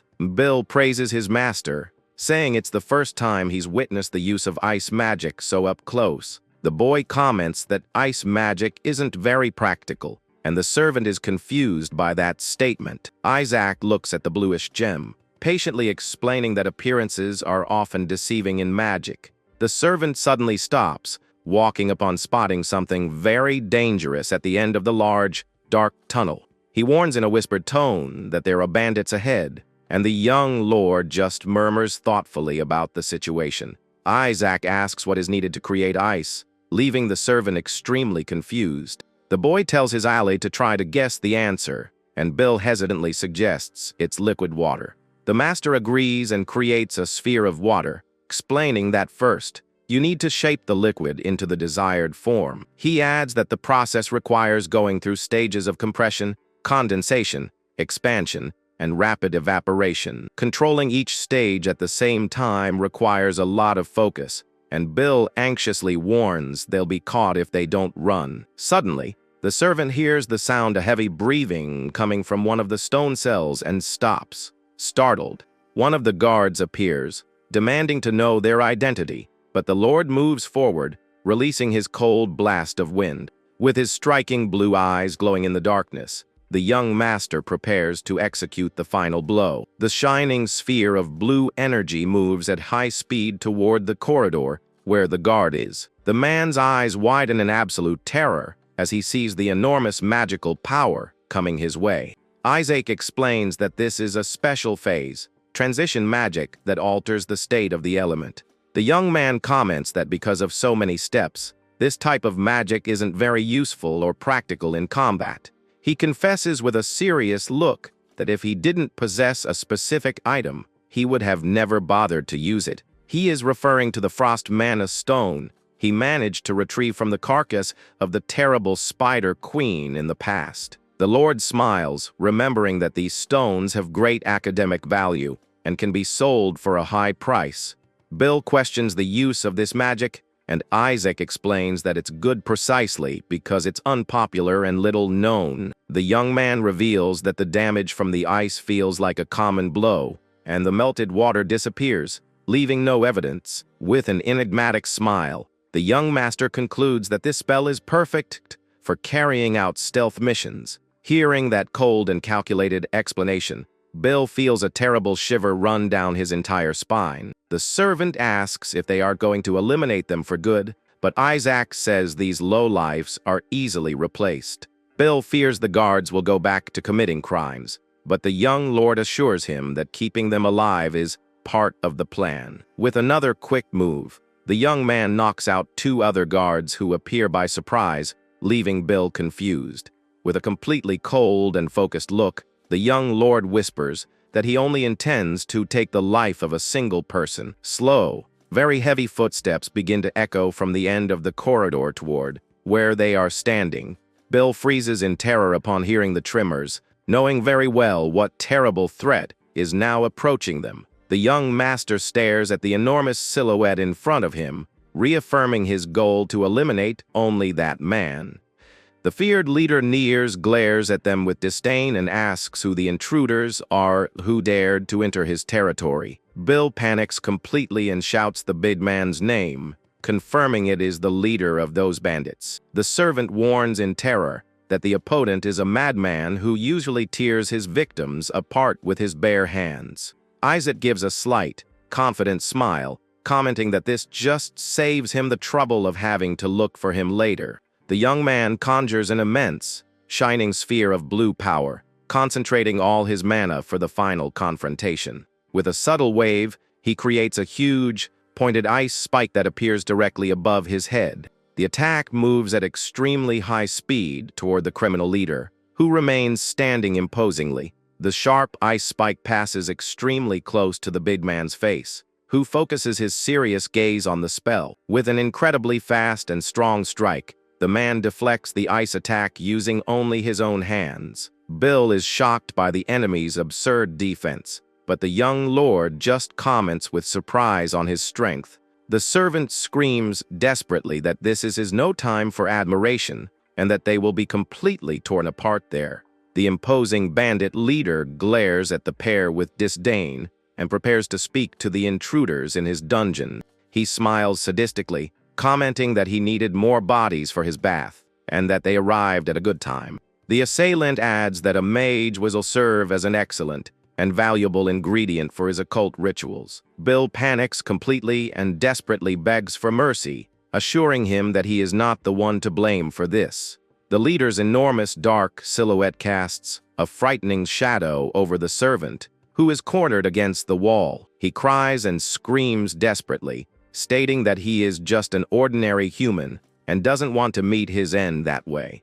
The big man's hand slowly approaches the servant's face, who just closes his eyes, awaiting the worst end. Suddenly, a huge, sharp ice spike appears from behind and violently pierces through the feared leader's chest. Bill is shocked to realize it's the same piece of ice the opponent had previously deflected with his hands. Iza keeps his hand extended, demonstrating that he perfectly controlled the spell's trajectory from behind him. The big man spits red from his mouth, feeling the terrible pain of the fatal wound he just received in his chest. The leader's body collapses lifelessly on the cold floor, and the young lord calmly walks past him, calling for his servant. Isaac stares at him seriously and announces that from this moment on, Bill will be the new leader of that organization. The young master stares at the servant with his bright blue eyes and asks if he knows exactly what he needs to do. The man swallows hard, feeling the immense psychological pressure exerted by the young lord's cold, focused gaze. Without a second thought, the servant starts running desperately down the corridor to carry out the order he received. The young man remains standing alone in the silent corridor as memories of the past begin to haunt him again. He recalls the melancholic phrase, saying that anyone can end up committing acts they never wished to do. In that old conversation, the dedicated in it stated that difficult moments and terrible decisions happen to everyone. She said that the regret for these past mistakes would leave deep and painful marks for a lifetime. The young woman handed a handkerchief to the master, saying that in these difficult situations, there were only two options left for him. The first option she presented was to succumb and be completely suffocated under the painful weight of guilt. The second option was to fight bravely, to continue living in memory of, and for the sake of those who had departed. Isaac recalls how those wise words helped him overcome the darkest moments of his life. He realizes that Annette gave him that advice because she carried the immense guilt of having lost her dear friend Clara. He remembers that the young woman was captured by the traffickers while desperately searching for her friend's whereabouts. But the young lord knows he won't need to hear the same advice again, as he will change destiny this time. In the carriage, the two rescued young maids remain huddled and very shaken by all they have suffered. Annette opens her eyes, revealing an intense golden glow filled with complex feelings about the rescue. The young man swears to himself that in this new chance at life, Annette will never lose her dear friend Clara. In the past, Clara excitedly told her colleagues that the nobles of the South were looking for women from outside to marry. She explained, laughing, that the local noblewomen were considered unattractive, so they wanted wives from other regions. Enthusiastic about the idea, Clara confessed that she intended to investigate more about that great opportunity in the South. The young woman smiled, saying that all it took was paying a small sum to an intermediary to get the trip of their dreams. Clara then asked if Hild and Annette would like to accompany her on that great and promising journey.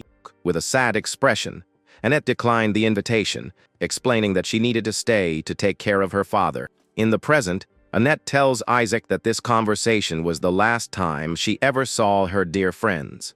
Isaac concludes that Bill's suspicions were correct and asks if she was abducted while trying to find them. The young maid confirms with a slight nod, showing great sadness as she recalls that moment. She tearfully reveals that upon reuniting with her friends in the underground dungeon, she realized they had both lost their minds. Annette confesses that she would have lost her mind too if she had stayed there for a few more days, and Isaac agrees, knowing the real reason. He reflects that the sewer was a human market, and the horror there would shock even an experienced old mage. Suddenly, Annette makes a surprising revelation, saying that she actually could have escaped from there at any time. The maid explains seriously that the heavy iron bars of her cell were already completely damaged and loose. She remembers holding onto the loose bars, easily realizing that she could get through them. However, the sounds of crying and sobbing from the next cell caught her attention and made her hesitate to flee. Looking to the side, she saw her dear colleague locked up in a state of complete suffering and extreme madness. The young woman thought that, if she remained in captivity a little longer, she might find a way to help her. She confesses that she didn't have the courage to leave alone and simply abandon Clara behind in that terrible place. Isaac listens to her moved, staring at her with his bright blue eyes full of empathy for the painful story. She laments that if she had fled alone, she would have felt as if she had taken her dear friend's life with her own hands. Isaac sincerely thanks her for the account, knowing how difficult and painful it must be to relive these past memories. Annette hesitantly mentions that there is a very strange and intriguing detail that continues to bother her. She remembers that when the guards decided to send them back, she and Clara were immensely happy and relieved. However, Hilda's reaction was completely different, and she cried desperately, begging not to return. She reveals that Hild claimed she would meet her end if she returned to the mansion, and it didn't seem to be just fear of punishment. The young lord understands the gravity of the revelation and promises the maid that he will investigate this mystery thoroughly. Annette bids farewell to the young master with a beautiful smile of gratitude for all his help and understanding. She amusingly comments that Rosa believes the gang freed them out of fear of the young master's direct influence. Isaac tries to hide his surprise, while thinking to himself that Rosa is an extremely perceptive maid. Annette agrees with a smile and says the theory makes sense, as he is the only one who truly cares about them. The young man listens to the compliment in silence, maintaining his elegant posture, but with his heart warmed by her gratitude. His striking blue eyes shine softly as he gazes at the young maid, who is slowly leaving the hall. Before she passes through the large wooden door, the young lord calls her back in a soft, calm tone of voice. The young master shows a genuine smile and thanks her from the bottom of his heart for trusting him enough to tell him everything. He hesitates to reveal anything more, but decides to leave it for later, and the young woman bids a polite farewell, leaving the room. The heavy wooden door finally closes, leaving the young lord alone in the tranquility of his study. Alone, the boy sits in his chair and begins to tap his fingers thoughtfully on the table full of books. A slight smile of satisfaction appears on his face as he realizes the great progress he has made with his recent actions. He enthusiastically reflects that he has discovered a rare talent in Annette and considers the idea of teaching her to use magic. The day dawns sunny, and the soft sunlight illuminates the imposing stone towers of the majestic castle. In the corridors, the maids gossip among themselves, asking if they heard about the sudden return of their missing colleagues.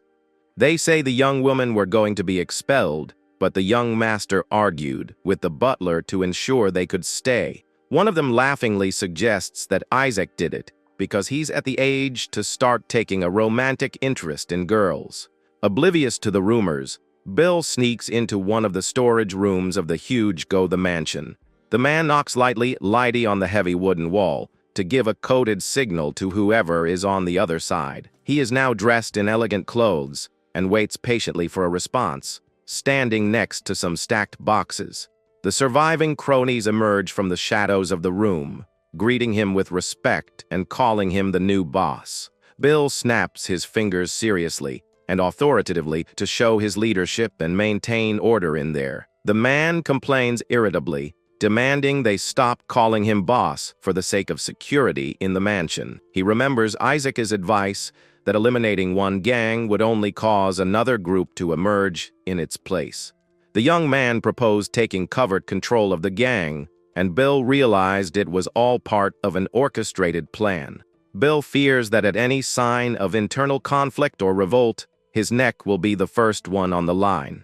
The new boss settles in heavily and thoughtfully, trying to find a way to deal with his subordinates. He asks if Nears had placed spies in the mansion, and the lackey confirms they were watching the place on the boss's orders. He concludes, impressed, that Nears wasn't just a madman, as he planned to obtain information from influential nobles. The lackey reveals an important detail, stating that the former leader always used to prepare a valuable tribute. Curious and suspicious, the new boss immediately asks about the nature and destination of this mysterious tribute.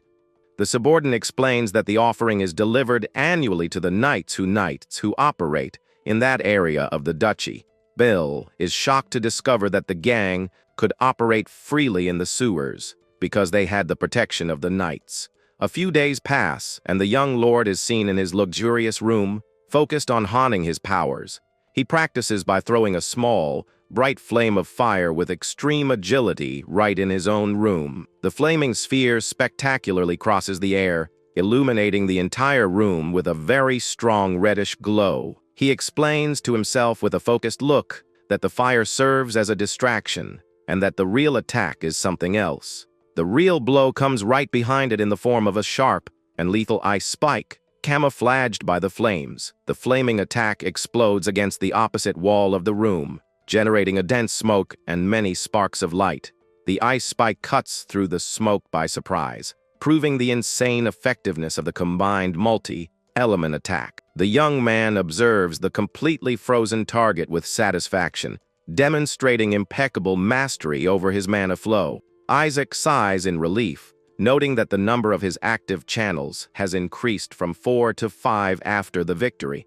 He knows he needs to practice simultaneous conjurations of different elements because he defeated Nears by pure luck. The young man acknowledges that Nears' overconfidence and lack of knowledge about magic were crucial to his downfall. The young lord focuses his determined gaze, knowing that his next enemies will not make the same foolish mistakes.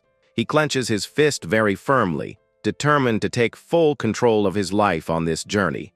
The young man lies down on the bed, remembering that before his passing, his brother Jonas revealed many secrets about their enemies. He recalls that all these dangerous opponents were experts in combating and nullifying the abilities of mages.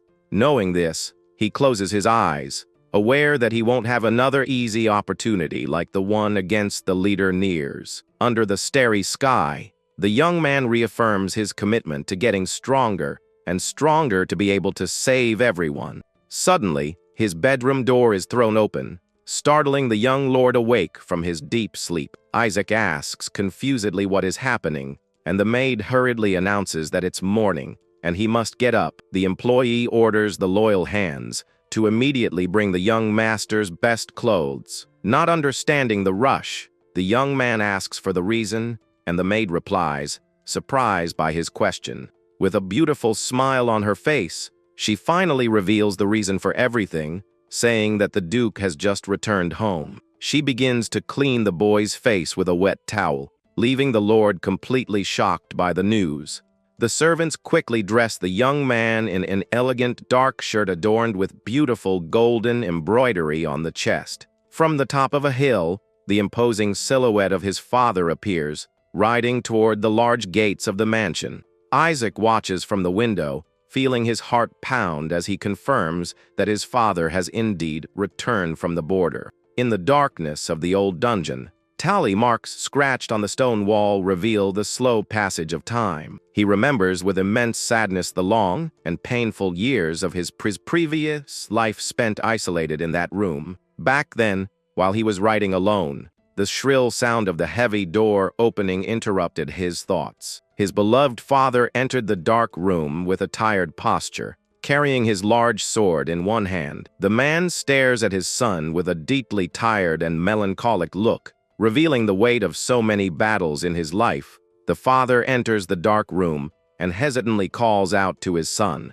Isaac stands up to greet his father, who has come to visit him after so many years. The man prepares to cut the young man's hair, which has grown very long. Isaac sits in a wooden chair as his father begins to trim his hair. The father says he will do as his son wishes and carefully begins to use the scissors.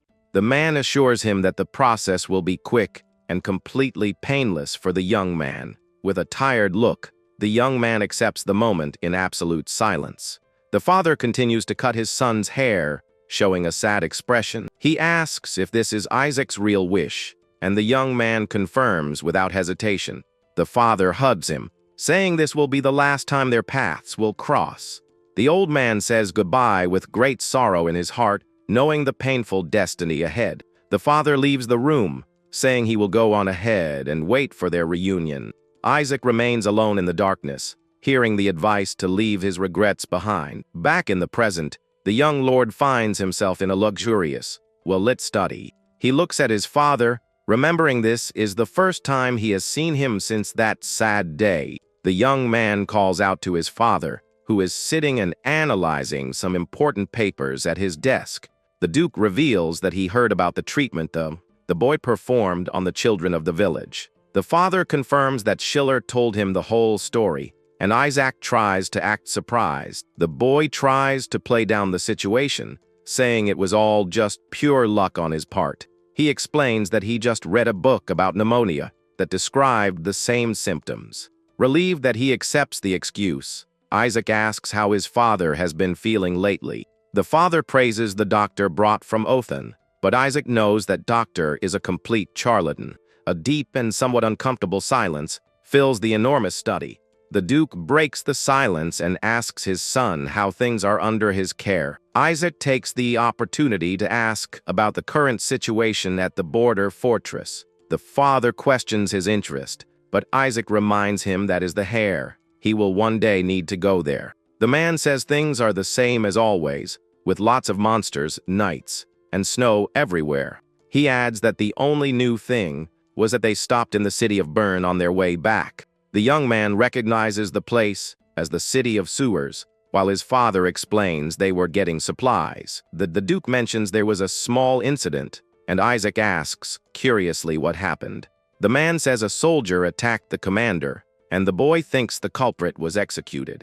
The father reveals that the victim actually requested a military tribunal. The boy wonders about the reason for this, when suddenly the door opens loudly, A man asks for permission to enter and is surprised to see the young lord in the study. Two imposing knights enter the room, greeting Isaac with great reverence and respect. The young lord stares at the new visitors with a serious and very analytical look. One of the soldiers has a large bandage on his head and wears a curious expression. The Duke tells the two to come in and informs his son that he may now leave the study. Isaac accepts the order and leaves the room, closing the heavy door behind him. From outside, he hears one of the officers demanding the immediate start of the military tribunal. The soldier insists that an immediate execution is necessary to maintain discipline throughout the troop. The Duke asks for Randolph's opinion, who is listening silently in the corner of the study. The injured young man calmly replies that he will simply follow all of his commander's orders. The other officer complains about the passive response, reminding him that the enemy cut off Randolph's ear. Isaac continues to walk slowly down the red, carpeted hallway, reflecting on the situation. The young master wears a serious expression as he realizes the true gravity of the whole situation. He notices the crest on their clothes and concludes that they are both knights from the Winterband fortress. The boy realizes that Randolph was indeed the great and true victim of that military mutiny. During his walk, fast and hurried footsteps begin to echo down the corridor from behind the young man. The butler runs breathlessly towards Isaac, asking the young master to accompany him immediately. The servant runs desperately down the corridor, shouting that an extremely urgent problem has just occurred. The sunlight illuminates the courtyard of the imposing mansion where soldiers conduct their daily routine patrol. Isaac stops in the courtyard and calmly asks what is really making his ally so worried. Bill explains that he found out some information from one of the bandits about the trafficking in the city's sewers. He reveals that some influential guards were receiving bribes to turn a blind eye to the crime. With a very serious expression, the young lord immediately asks who the people involved are. Bill hesitates and breaks into a cold sweat, knowing that the revelation will bring serious trouble for them. The young man confesses in fear that the ones involved are the knights of the Winterband fortress themselves. He adds that the lifeless form of one of his henchmen was found near the sewer entrance. Strangely, when they found him, the only part left untouched was the little finger on his left hand. Isaac asks what happened next, and the servant begins to hesitantly reach into his pocket. Bill pulls out a little finger and shows it right to the young lord's face. He reveals in a panic that he just woke up in his own bed and found that finger on his sheet. The servant says they sent a direct and very clear message through one of his subordinates. The message said that if the payment is not made in 2 days, the consequences will be terrible. The servant shouts desperately, saying that his own finger will surely be the next one to be cut. He begs the young lord to do something, since he was the one who put him in this dangerous leadership position. Isaac listens to everything, maintaining his cold and calculating expression without showing any sign of panic. He questions if there were any witnesses at the scene, and the servant says everything happened very quickly. The witness only revealed that a flash of a sword appeared out of nowhere in the dark and ended everything. The only striking detail about the assailant was that he wore a large bandage wrapped around his head. Upon hearing this description, Isaac's striking blue eyes narrow with a terrible suspicion. The young man just says he understands the situation, leaving the servant even more confused by his calmness. The young lord begins to walk away, calmly asking his ally not to worry about it. The boy assures him that he will not lose his life and walks away, leaving the servant behind in the corridor. Isaac remembers that his father brought 2 knights who requested the tribunal after passing through the city of Bern. It was at that exact moment that they stopped in the sewer and eliminated a bandit as a serious warning. The physical description of the mysterious assailant perfectly matches the profile of the knight Randolph. Feeling very angry about the injustice, the boy grits his teeth, thinking about his next move. He walks away annoyed, thinking about the hypocrisy of those who call themselves loyal knights of Winterband. He concludes that if all this is true, they are nothing more than a dangerous disease, that needs to be eliminated. The young man descends the stone stairs, startling the guard watching over the secret entrance to the dungeons. The guard asks with surprise, would bring the young lord go to such a dark and damp place? Isaac asks directly if the prisoner awaiting his sentence is locked up there. He finds a dark-haired, chained man sitting alone on the floor of a cold cell. The young lord informs the guard that he has come to speak personally with the mysterious prisoner. The young man lifts his head, revealing a very piercing gaze full of contained fury.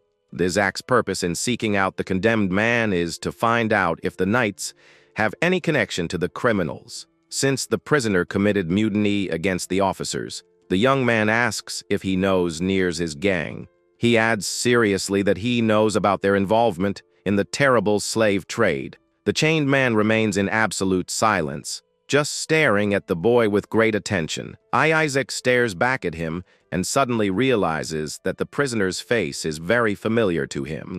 Isaac asks the prisoner if he knows about the connection between the sewers and his commander. But the chained man remains in absolute silence and just stares at him without saying anything. At that moment, the prisoner steps forward, his chains rattling, and says that he will only say that once. Suddenly, the man reaches through the bars and grabs Isaac by the collar of his nobleman's robes. With an extremely tense and angry look, the prisoner firmly states that he knows absolutely nothing. Isaac looks deep into the man's eyes without showing any panic at his aggressive attitude. After releasing him, the prisoner is quite confused and asks what the young lord's name actually is. The man replies that his name is Carlson, and Isaac smiles as he remembers that name from his past. The young man questions whether he will continue lying and calls him directly by his real name, Kyle. Upon hearing that name, the prisoner takes a step back, completely shocked and frightened by the revelation. The man stares at the young lord in disbelief and asks how he actually knows that secret. Isaac recounts that he first heard of Kyle when the kingdom's terrible civil war was intensifying.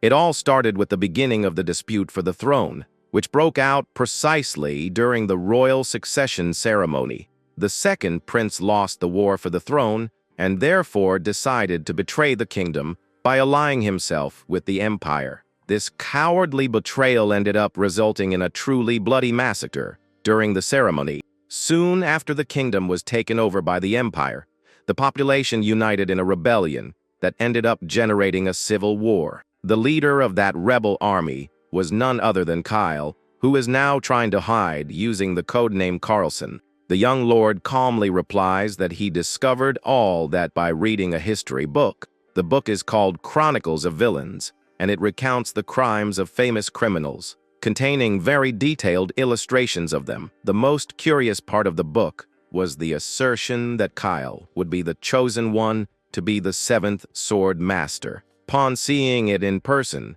Isaac realized that the legend described was indeed entirely true.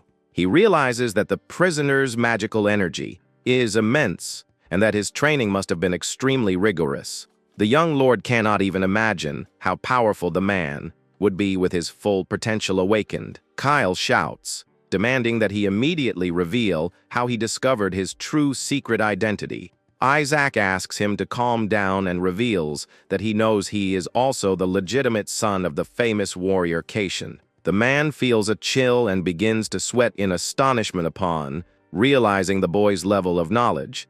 Kyle asks who he is, but Isaac retorts that he is the eldest son of the powerful and influential Go family. Kyle questions whether the Lord has come to execute him, and Isaac replies that he doesn't care about the sons of mercenaries. He concludes by saying that he wouldn't care about a cowardly deserter who disappeared from the kingdom more than 10 years ago. Kyle asks if he is indeed the young master Isaac, and the boy replies that he only wants to know one thing about him. He directly asks why an influential commander from Winterband is involved in human trafficking. Kyle remains silent for a brief moment, his expression quite serious as he assesses the boy's question. He comments that if the boy is indeed the legitimate heir, things become a little more complicated. But then he admits that this is precisely the biggest reason of all for giving an honest answer. The prisoner asks if he knows that the commander plans to blame him for all of Nier's terrible crimes. He warns that in this way, the young master will end up becoming a dangerous fugitive wanted throughout the kingdom. Kyle coldly states that he won't even have a real chance of starting his long-awaited revenge plan. The prisoner stares intently at the young lord, waiting to see his reaction to the warning.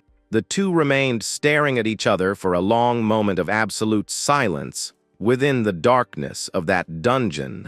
As he walks away, Isaac thinks that the prisoner is not someone as easily manipulated as Bill was. He concludes that faced with this difficult situation, he will have no choice but to take a much more drastic course of action. The young lord decides that he will need to act personally to lure his targets directly into the trap. Meanwhile, drops of water fall slowly, making a sound in the damp darkness of the city's deep sewers. Two figures wearing long black hoods appear walking silently together between the stone walls. One of them comments that he finds it very strange that there is no sign or trace of the men belonging to Nier's group. Suddenly, the companion extends his hand, points ahead, indicating that he has spotted something very unusual in the tunnel. He lets out a tired sigh when he sees the cells intended for the human market are completely empty and clean. He complains that first they stopped the tributes, and then they even sent the knights to meet them. The man opens the iron door wondering if the new gang leader plans to end the entire lucrative deal. But as they pass through the door, the two hooded men are completely taken by surprise by what they find inside. Trembling with fear and sweating profusely, a man desperately pleads with the invaders. The servant opens the heavy iron door, trembling violently, and begs them to come into the room immediately. The hooded men stop, confused, wondering if that guy is really one of Nier's henchmen. They notice that the man is unarmed and trembling so much that he can barely stand. Suspicious, the two continue exchanging serious glances, not quite understanding what is happening there. They finally gather their courage and pass through the large iron gate, gripping their sharp swords firmly. The goatee, wearing warrior, focuses his attentive gaze, searching for any traps that might be hidden. At the back of the dark room, they spot a mysterious silhouette, sitting calmly in front of a wooden table. One of the officers angrily asks if he is Nier's new boss, and says that he must have a death wish. The hooded person seated remains in absolute silence, only listening to the man's taunts. Suddenly, a young voice asks she can ask two simple questions to the two surprised visitors. They are startled to realize it's a child's voice, who immediately asks why they did that. The dim light of the candle illuminates the young lord's face, revealing his imposing presence in the darkness. To his companion's surprise, the wounded warrior falls to his knees on the cold ground, his legs trembling. The other shouts furiously, asking what he is doing, but the kneeling warrior orders him to bow down immediately. He trembles with fear and wonders if his partner still hasn't realized who the person in front of them is. Isaac calmly gets up and comments with an ironic tone that it's very good to be able to see the two of them again there. The young lord flashes a friendly smile and asks if they would like a hot drink. He calls them Fickle and Randolph, causing the wounded knight to whisper the young master Isaac's name in panic. While the snowstorm rages outside, the three remain conversing inside the wooden cabin. One of them is holding a very heavy bag of gold coins, impressed by the sheer amount of money inside. He cheerfully remarks that trash Nier's actually has an unbelievable talent for getting money. Fickle examines the shiny golden coin, saying that with it they will have food and firewood guaranteed for the whole month. The companion smiles, saying that they will still be able to exchange the rusty swords and save a good amount of money. He throws some shiny coins directly into his ally's palm, handing over his fair share of the payment. Suddenly, the sound of heavy footsteps approaching the door interrupts the lively conversation the two were having. They are startled to hear a voice ordering them to stop immediately and are completely paralyzed with fear. The warrior at the door calls the two by name, revealing that he has just overheard their entire compromising conversation. The dark-haired man steps forward confidently and holds the bag of coins on the wooden table. He stares at them angrily, demanding to know immediately what they think they're doing with that. Back in the present, Isaac takes a sip of tea and murmurs that he now understands the whole story perfectly. The young lord calmly says that he understands that each of them had very strong reasons for acting that way. He comments that his father is a righteous warrior, but unfortunately lacks flexibility in his decisions. Isaac adds that they respected him for this, but they couldn't just watch their companions starve to death. That's why they decided to extort money from those bandits in order to make up for Gothi's lack of resources. Fickle enthusiastically agrees, saying that the young lord is entirely correct in his brilliant deduction. With a calm look, the boy says that if things are this way, he can now announce the final verdict on that case. He stares at the two of them with his striking blue eyes shining brightly in the darkness of that isolated cabin. To the utter panic of both, the young master simply pronounces the terrible death sentence upon them. He explains that the father's trial would be the same and that they will be taken immediately to a military court. Fickle stands up, slamming his fist on the table, and shouts, asking if he still hasn't grasped their true motives. The knight looks away bitterly, saying that in truth a spoiled young man would never know what it is to suffer.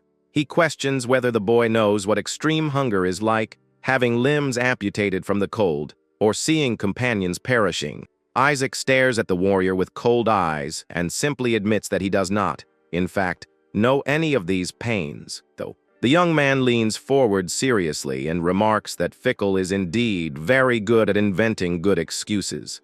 He then demands that he explain the kidnapping of civilians, and the panicked soldier claims that it was all an isolated action by Nears. Isaac remains standing, staring at the man with a profoundly cold gaze, completely devoid of any empathy. The boy asks mockingly if he really believes that he hasn't also crossed all acceptable moral boundaries.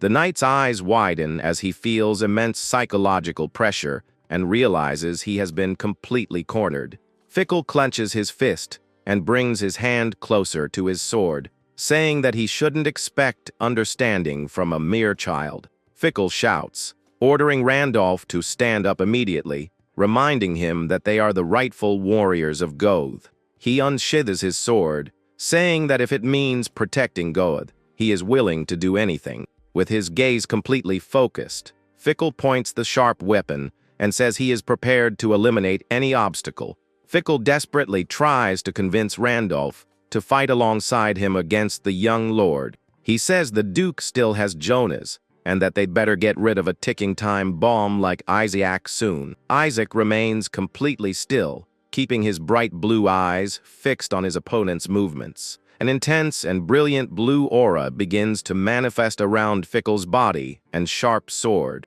He begins to move forward slowly, his heavy steps generating small gusts of magical wind on the stone floor. The young master stares at the demonstration with disdain and lets out a whisper showing that he is not impressed in the slightest. He immediately realizes that the enemy actually plans to use the full destructive power of his battle aura against him. With a grim face consumed by hatred, the warrior concentrates all his magical energy to unleash the final attack. Randolph stares at his companion and wonders with extreme sadness how things could have reached such a critical point. He recalls that initially their intentions were truly pure and focused solely on saving Gothi's soldiers. But soon after, he realizes his mistake and notices that their current actions have taken a completely dark and evil turn. He seriously questions whether that terrible act of committing treason is truly being done for the benefit of the territory. Overcome by a wave of remorse, the man bitterly bites his lip as he faces the difficult choice he must make. Suddenly, Randolph calls Fickle, addressing him by his military title, and asks if he remembers an old piece of advice. He recalls the promise that if Fickle were the attacking sword, he would be his partner's loyal shield of protection.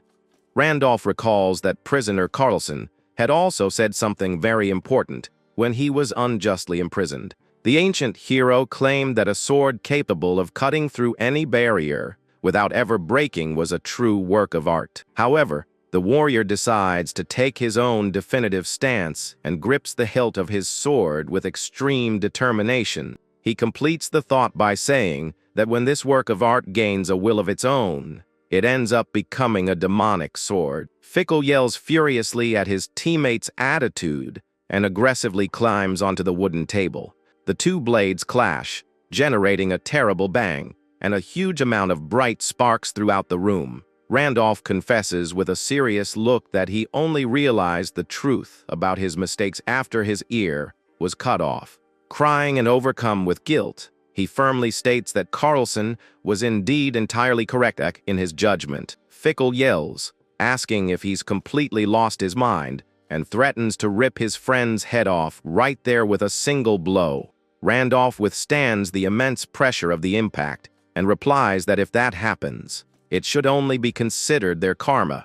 He nimbly throws his opponent's sword aside and begs his companion to be honest at least once. The two warriors continue exchanging fierce attacks as their silhouettes move at high speed through the dark room. He questions whether that immense amount of gold stolen from the bandits was actually used solely to help the soldiers of the duchy. A few dark drops of blood begin to drip steadily onto the stone floor, revealing the gravity of the combat. Randolph lowers his head in defeat and explains that because of this secret, Carlson decided to draw his sword against them. He reveals that when Carlson discovered the crimes, the group's initial plan was to silence the warrior at all costs. Isaac listens to the account with his arms crossed and comments disdainfully that in the end things went wrong and they ended up losing. Randolph stares at the ground and sadly confesses that Carlson had more than enough strength to have taken the lives of everyone there. He recalls that Carlson cut off his ear as a warning and agreed to be arrested without showing any physical resistance. Isaac asks if the reason Randolph prevented Carlson's immediate execution was solely because of his immense guilt. The wounded warrior doesn't respond and simply closes his eyes, demonstrating that the boy's assumption is entirely correct. Tension fills the entire room, and the trembling servant takes a hesitant step back, unsure of what to do there. With his hands bound, Randolph turns his back and fearfully asks what will happen to his beloved family if the truth gets out. Isaac stares at him with a rather cold and calculating look before launching into his definitive response regarding the case.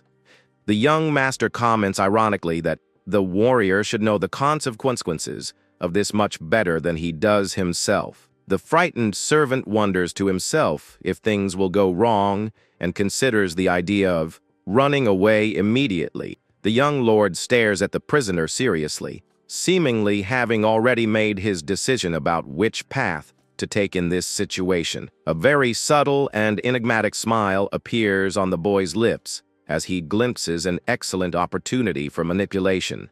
The boy calls out to Randolph firmly, causing the wounded warrior to lift his head in surprise at his friendly tone. He asks if the man would be interested in paying for all his terrible sins through an alternative method. The warrior remains in absolute silence, absorbing the mysterious proposal he has just received from the young Lord Goth.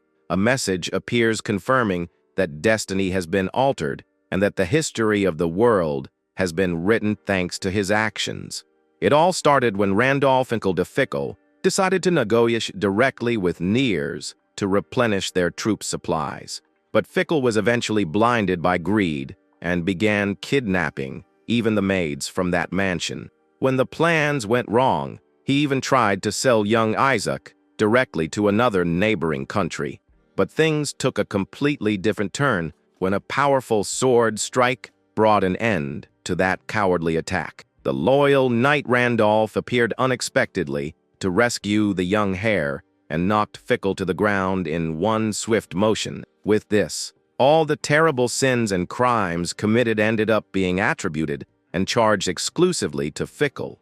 The traitor was condemned to hang in the public square before the watchful and silent gaze of Randolph, who watched everything hooded. Randolph displays an extremely dejected expression, burdened with guilt over the tragic fate that befell his friend. He turns his back and slowly walks away, head down, through the cobblestone streets of that city. Back in the office of the luxurious mansion, Isaac talks with his father near a beautiful lit stone fireplace. The boy reflects that although the two leaders had been corrupted, the real reason for their despair was still true. The terrible lack of basic supplies was indeed the painful financial reality that the family faced. The family defends the northern border of the kingdom, and in return receives an annual fee, called the shield tax, as sustenance. However, the big problem is that this government tax has been decreasing drastically each year. Even with this crisis, the family could not complain, much less try to accumulate wealth on their own from there. All this absurd prohibition existed because of the legend of a mad wizard who, in the past, reduced the entire royal capital to ashes. This terrible magician from the past was none other than their own ancestor, the legendary Zeke von Goeth. With no one able to stop him, the king bowed to the emperor, and Zeke ended up being mercilessly executed by the guards. After this tragic incident, the entire kingdom ended up becoming a mere vassal state under the orders of the empire. By the king's mercy, the family was merely demoted and exiled to that utterly arid and icy northern territory. Isaac places his cup on the table, aware that if they tried to amass wealth, the royal family would soon suspect an armed betrayal. Therefore, maintaining the current precarious system, even with a low budget, was considered the safest choice for survival. However, the young lord, with a shrewd look, comments that perhaps this whole terrible situation could be seen in a different light. He tells his father that all their worries and fears about the empire may be nothing more than a hasty assumption. The Duke looks up and stares at his son with surprise and considerable curiosity at that audacious and unexpected statement. He questions whether the royal family would leave them in peace, and Isaac explains that the kingdom's finances are getting worse every year. The boy wonders if sufficient nobles who refuse the tax would bring suspicion or tremendous relief to the royalty. He continues his reasoning and seriously confesses the harsh and undeniable reality of their financial situation. The boy claims that the real problem is not the lack of permission, but rather the fact that they haven't yet figured out how to make money. The advisor intervenes, reminding them that they are completely trapped in barren soil and surrounded by dangerous enemy forces. The father rests his hands on his chin in absolute silence, meditating deeply on each of his son's words.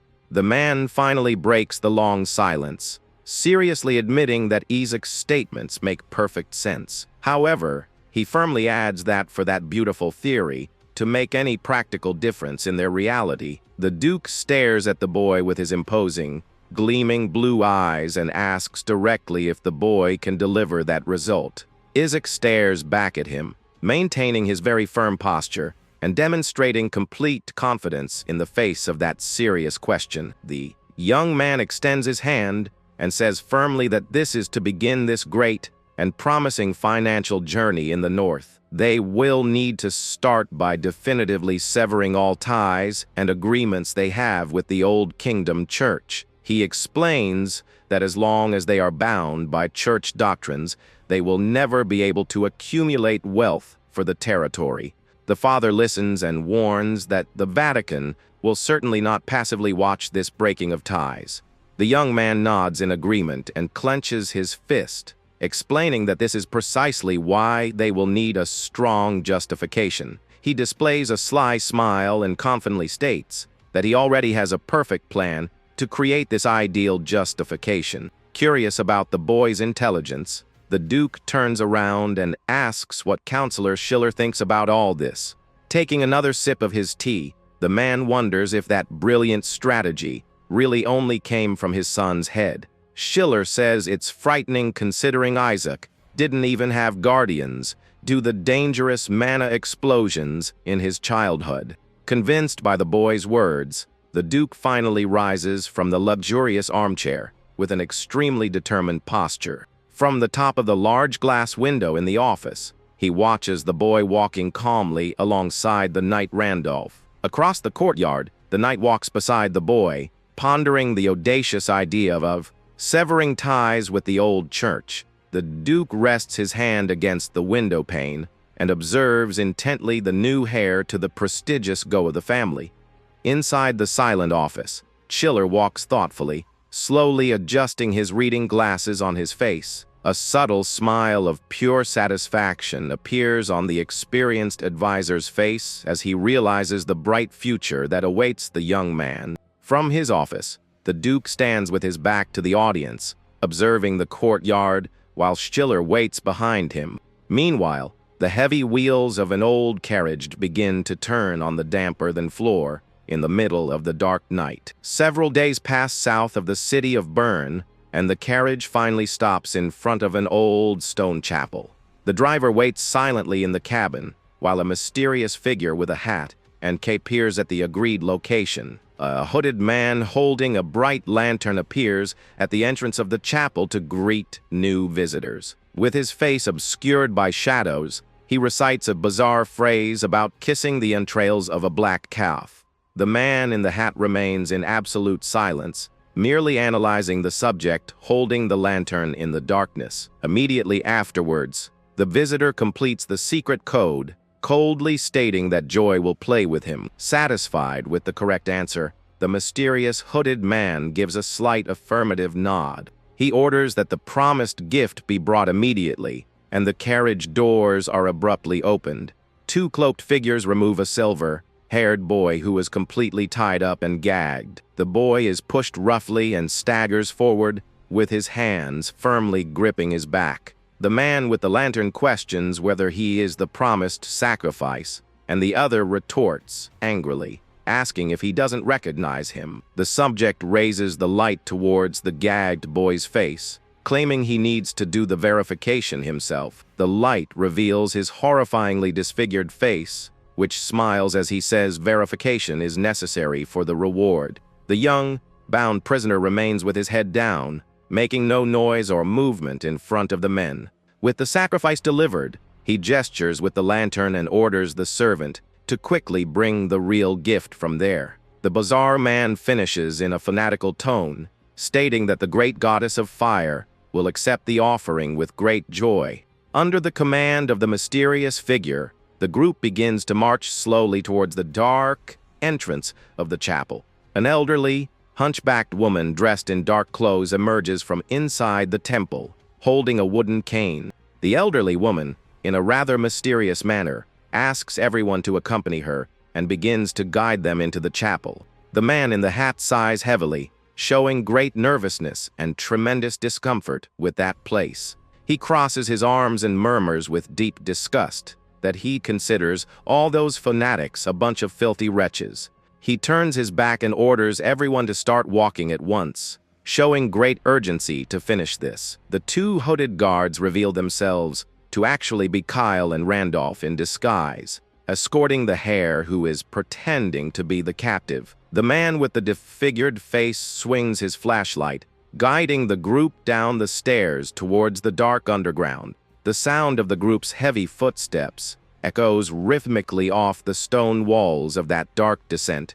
Disguised, Randolph places his hand protectively on young Master's back to keep him calm during the descent. Kyle also maintains his extremely firm and loquacious posture under the hood, alert to any sign of danger around him. With a sharp and calculating gaze, the boy focuses on his plan, maintaining absolute calm in the enemy's lair. The scene flashes back in time to reveal the secret of how the young lord secured the prisoner's freedom days earlier. Kyle asks if he was released because of the revelation of Fickle's crimes, and Isaac confirms that they used that justification. The nobleman adds that due to the mutiny, the man ended up losing his prestigious official position as platoon leader. He comments that he didn't even know about his position, and the prisoner simply drinks his tea in absolute silence. Suddenly, Kyle stops his cup mid-way when he smells a tea flavor that is extremely familiar to him. Isaac smiles amicably and asks if he recognizes that special flavor coming from his homeland of the Republic. Kyle stares at the cup, feeling a mixture of complex emotions as he recalls his long-forgotten origins. He forcefully places the object on the saucer and directly asks why the young lord decided not to denounce him. The warrior recalls that the boy knows very well that Carlson in a suit was never his real birth name.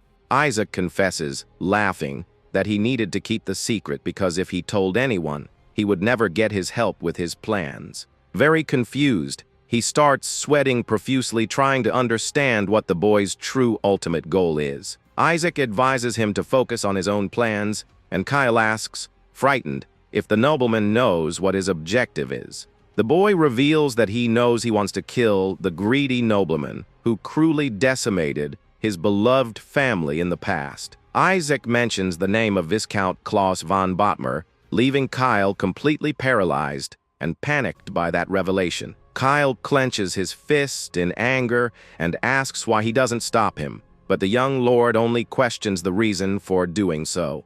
Kyle argues in surprise, saying that the victim is a nobleman, and he is just a mere mercenary foreigner in the kingdom.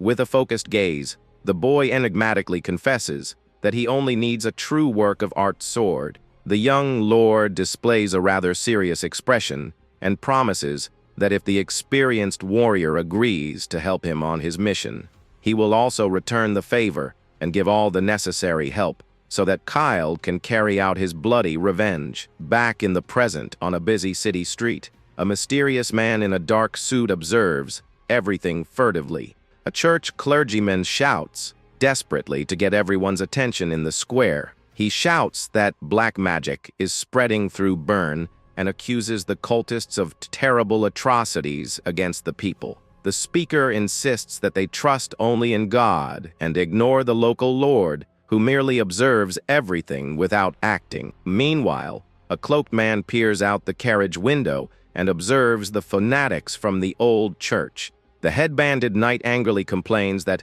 they collect tithes from Goath and still insult the Lord. Isaac tells his teammate to stop complaining because that's not the most important thing right now. Randolph asks if the boy is really sure about volunteering his bait for the local cultists. Isaac counters by explaining that the cultists want infamy and no one would be a better bait than himself. The knight remains quite concerned about the danger that awaits him inside the lair of those fanatics. He warns that the rumors of cannibalism may be true and questions whether it is worth taking such a risk. Isaac, with his eyes closed, asks if the group is sure that the old church is really behind the cult. The boy opens his blue eyes with a very focused and determined gleam as he waits for the answer. One of them recalls that the deceased Nears was probably part of that bizarre religious sect of fanatics. Randolph agrees, saying it would be strange if he weren't a cultist, considering the black magic and all that. Isaac questions how Nears managed to obtain high-quality silver coins minted by the royal family itself. Randolph agrees that coins of this value would not be something a simple, ordinary cultist could possess. Kyle ponders thoughtfully whether this would be enough to prove a real link between the church and the cultists. Isaac asks ironically if they are just trying to cling to any small hope of salvation. He recalls that it was precisely around this time that things began to change in the territory. It was during this period that the dangerous group of cultists began to spread and devastate Gothi's lands. With brutal murders and bizarre rituals taking place, the entire city population was in absolute panic. The biggest beneficiary of all this terror was the old church, which began hunting down the fanatics of the dark sect. They organized terrible public executions, burning the alleged culprits in large bonfires in the middle of the square. By displaying this supposed divine protection to the people, the church's reputation rose impressively there. It was from this moment the Go began to suffer from the absurd demands coming directly from the clergy. The Duke shouted furiously that in addition to doubling the tithes, they now wanted him to send soldiers into the middle of a war. As a result, the exorbitant charges from the old church only increased, wearing down the patience of the entire local leadership. All this oppression caused the territory to suffer from famine, and so the young lord decided to sever ties with them. This definitive break with the corrupt sect would be considered the first major step in protecting the duchy. Back in the present, a person using a cane slowly gets out of the vehicle and steps firmly onto the cold stone ground.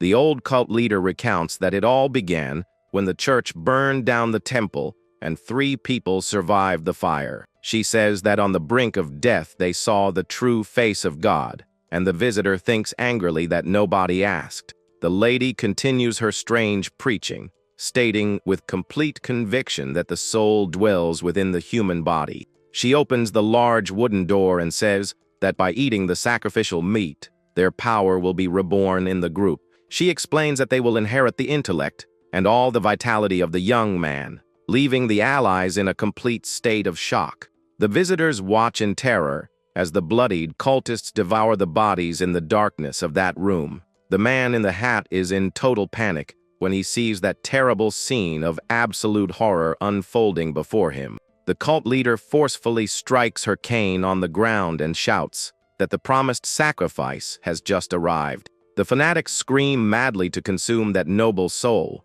so that they too may become pure and wise. The old leader displays a macabre and insane smile, ordering everyone to begin the terrible banquet immediately. Suddenly a strong blow is delivered, interrupting the old woman's speech with a violent thud of impact. The man in the hat kicks the old woman to the ground and angrily complains that he couldn't stand listening to such nonsense anymore. He turns around very impatiently and asks the young master how much longer they will have to endure this madness. Isaac remains tied up and silent with his 2 loyal bodyguards standing guard right behind him. The boy lets out a relieved sigh and lowers the gag, commenting that his companion has finally decided to act. Randolph and Kyle draw their sharp swords, and the young lord orders them to only attack anyone who tries to fight back. The bloodied cultists look on in surprise and fear at the sudden change in attitude of that armed group. With his eyes gleaming blue, Isaac tells them not to forget the true purpose of their coming there. The boy removes the gag from his face with his own hands, revealing that he is completely at ease with the situation. He instructs his soldiers to spare anyone who does not pose a direct threat during the imminent combat. Lying on the ground, the old leader curses the invaders, warning that a terrible curse will befall them all. But she is brutally interrupted by a powerful punch that hits her squarely in the middle of her face. The hooded knight points his sharp blade at the other fanatics and orders them to take a step if they want to die. He promises to finish them all off before they even feel any pain, causing the cultists to retreat in fear. Desperate and without any leadership, the fanatical survivors begin to run, fleeing as fast as possible from there. Randolph observes the general stampede and wonders if the last fugitives actually managed to escape the place. Kyle questions whether they should go after them, but Isaac tells them to leave it at that, because searching the location is their priority. Randolph is incredulous to see that Nears was obsessed with such a decadent cult and calls them a bunch of wretches. Kyle approaches the old lady lying on the cold floor and asks very cautiously if she can get up. The elderly woman begins to cry softly and mumbles a word, confusedly calling for her beloved deceased husband. Kyle is surprised when the woman frantically begs not to be hurt and asks where she actually is now. The hat-wearing companion wonders, confused, if the old woman has become completely senile after receiving that strong blow. She desperately pleads for mercy, mistaking one of the armed men for the subdeacon of the local church. Isaac patiently crouches down beside the elderly woman and asks in a calm tone of voice where her real home is. The scene cuts to show a modest wooden house located in one of the poorest slums in the south of the city. Inside that attic, the young lord's companions are completely speechless and shocked by what they find. They find a chest overflowing with shiny silver coins and wonder where that old woman got it all. It's truly unbelievable that such a simple lady kept so much wealth hidden above her attic. The knight in the hat picks up one of the shiny coins and questions whether they truly belong to the royal family. Isaac simply gives a slight affirmative nod, demonstrating complete certainty about the origin of all the treasure. He claims that the royal seal is unmistakable, and that they now have the necessary proof to incriminate the ancient church. Suddenly, a voice from downstairs calls out to the lady, breaking the silence and putting everyone on high alert. The mysterious visitor announces that he is entering the residence while slowly walking towards the front door. From the top of the attic, the men watch as the newcomer gently asks if the elderly woman is feeling well. The young lord's blue eyes widened in complete astonishment as he immediately identified who the intruder was. To everyone's surprise, the visitor is none other than one of the influential priests of the old church. With a rather somber look, the man in religious robes asks if the dark ritual was successfully performed. The elderly woman remains silent, lying in her bed, and only mumbles a few confused words to the clergyman. She starts sweating profusely and trembling violently, unable to give any clear answer to his question.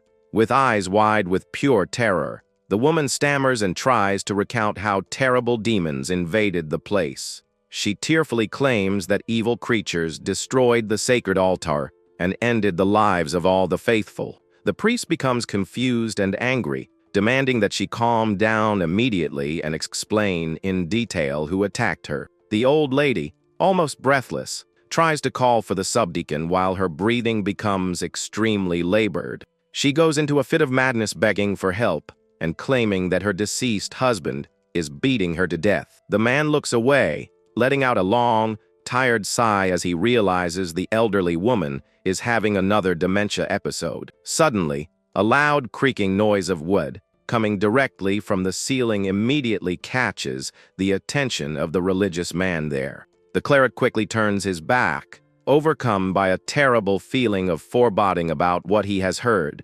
He looks up towards the dark attic and notices that the small wooden door has been subtly opened to the side. The man begins to concentrate his brilliant magic in his hand, coldly stating that there is a rat hiding in the attic. He concludes that the old woman has completely lost her usefulness, and that if their big secret leaks, everything will be ruined. The man creates a huge ball of fire in his hand with the intention of burning the entire room and purifying the evidence. Suddenly, a dark whisper echoes in the darkness, reminding us that the worst demons often hide in the light. Kyle emerges from the shadows behind the man and presses his sharp blade against his neck, ordering him not to move. Sweating profusely with fear, the religious man asks who he is and warns that the Vatican will not let his death go unpunished. A familiar figure begins to slowly descend the wooden steps, saying that he has finally remembered something. The mysterious visitor greets Subdeacon Silvio by name, causing the clergyman to break out in a cold sweat of extreme terror. Isaac appears at the bottom of the stairs, sporting a rather enigmatic smile, and mockingly asks if he has been doing well. The day dawns, illuminating the entire small stone chapel, which is now completely empty and silent. Inside the temple, Subdeacon Silvio is found completely tied up and restrained in a sturdy wooden chair. He begins to confess that the real objective of the old church was to expand its influence throughout the duchy. He recounts that the bishop decreed that they needed to create a great villain so that they could achieve this dark objective.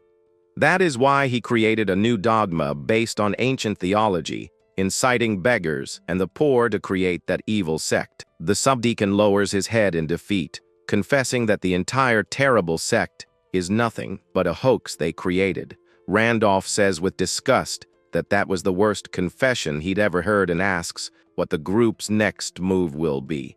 Isaac remains with a very focused and thoughtful gaze, carefully evaluating all the information revealed there. He reveals that the following day, Counselor Schiller will take the prisoner directly to the cathedral for negotiations. Silvio shouts mockingly, saying that the bishop will certainly apply a severe and crushing punishment against the entire Gothi household. The arrested clergyman angrily claims that he himself personally planned and executed the entire cult scheme. Suddenly, the cleric's eyes widen, and he begins to sweat nervously upon noticing a frightening detail in that situation. Isaac coldly states that if the church wants to demand a price, they will have to speak and negotiate directly with him. Time passes and the silent flame of a single candle illuminates the damp and gloomy atmosphere of that abandoned chapel. Suddenly the echo of heavy, calm footsteps begins to resonate and approaches the place where the cleric is tied up. He wonders in complete despair how his plans crumbled so quickly because of the actions of a simple child. The young lord observes him with a penetrating and frighteningly calm gaze as darkness envelops them in that temple. The cleric lets out a groan of pain as he feels the ropes tightening around his body even more violently than before. Silvio gives a sarcastic laugh and whispers provocatively that the boy is in fact the true heir of savages. He states that the young man will face terrible divine judgment for his sins the moment the cell door opens. He insists that the bishop will punish, with extreme severity, the entire sinful lineage of Goethi and the pagans of that territory. With eyes bloodshot with pure hatred, he shouts, declaring that absolutely none of them will be able to escape that punishment. But his speech is abruptly cut off when he notices a mysterious and icy presence appearing right before his eyes. The cleric begins to choke and cough up blood violently as he desperately tries to breathe in that cell. A mysterious figure wearing a dark hood observes that scene of suffering in absolute silence without showing any reaction. With extremely calm and firm steps, the mysterious intruder begins to walk slowly towards the exit of the place. Holding a bright lantern at the entrance to the temple, the young lord asks ironically if the visitor is about to leave. The hooded man stops in the middle of the road and comments that it's a real shame they're leaving so quickly after being away for so long. Isaac focuses his penetrating gaze directly on the mysterious figure, knowing very well who he is dealing with. The boy reveals the true identity of the intruder by directly addressing him by his official title, Bishop Livonius. The night sky remains completely covered by dense dark clouds, while tension rises throughout the area. Outside the chapel, the metallic sound of heavy footsteps indicates the rapid approach of a large group of guards. Several heavily armed soldiers from the old church surround the entire entrance of the temple, awaiting orders from the bishop.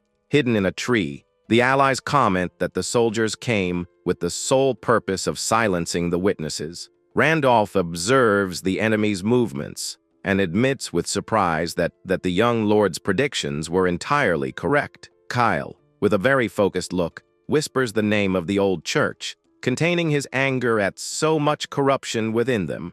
He realizes that all that confiscated money actually belonged to the cult and regrets not having discovered it sooner.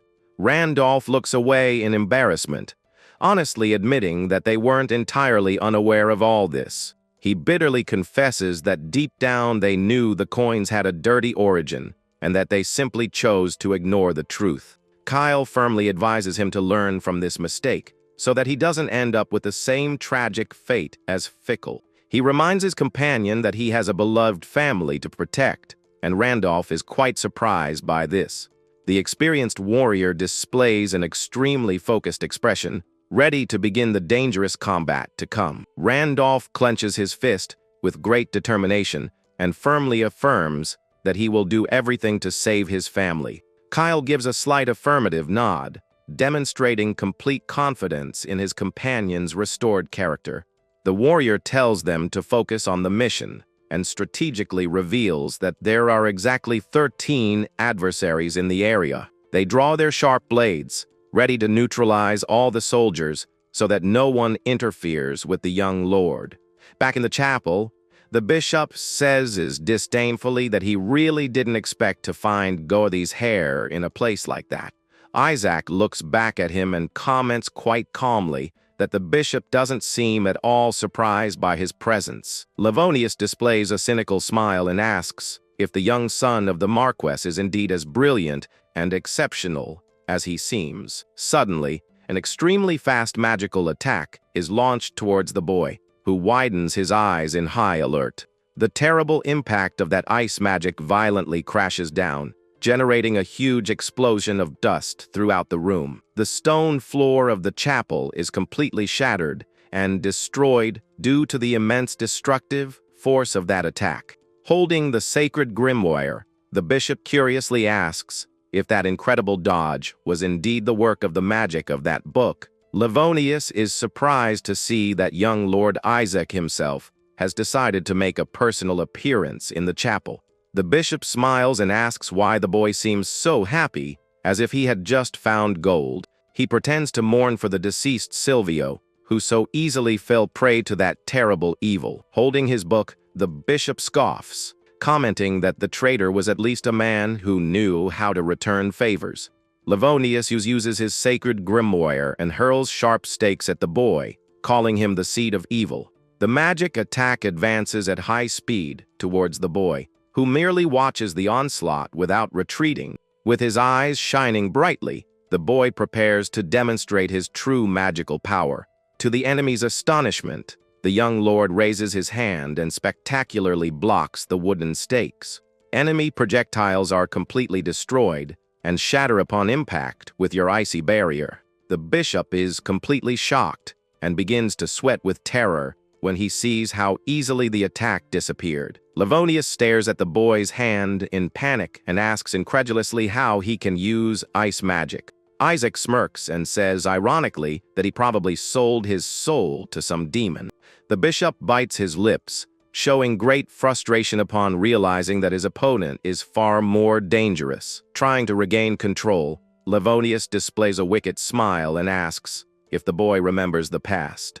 He recalls the day the boy was born and claims that he himself was responsible for baptizing him. The cleric adopts a rather somber tone of voice and begins to reveal his old feelings of disdain. He angrily confesses that even back then he had felt a deep resentment towards the boy's lineage. The bishop asks if he studies the history of the kingdom, and the boy calmly replies that he studies it as much as the others.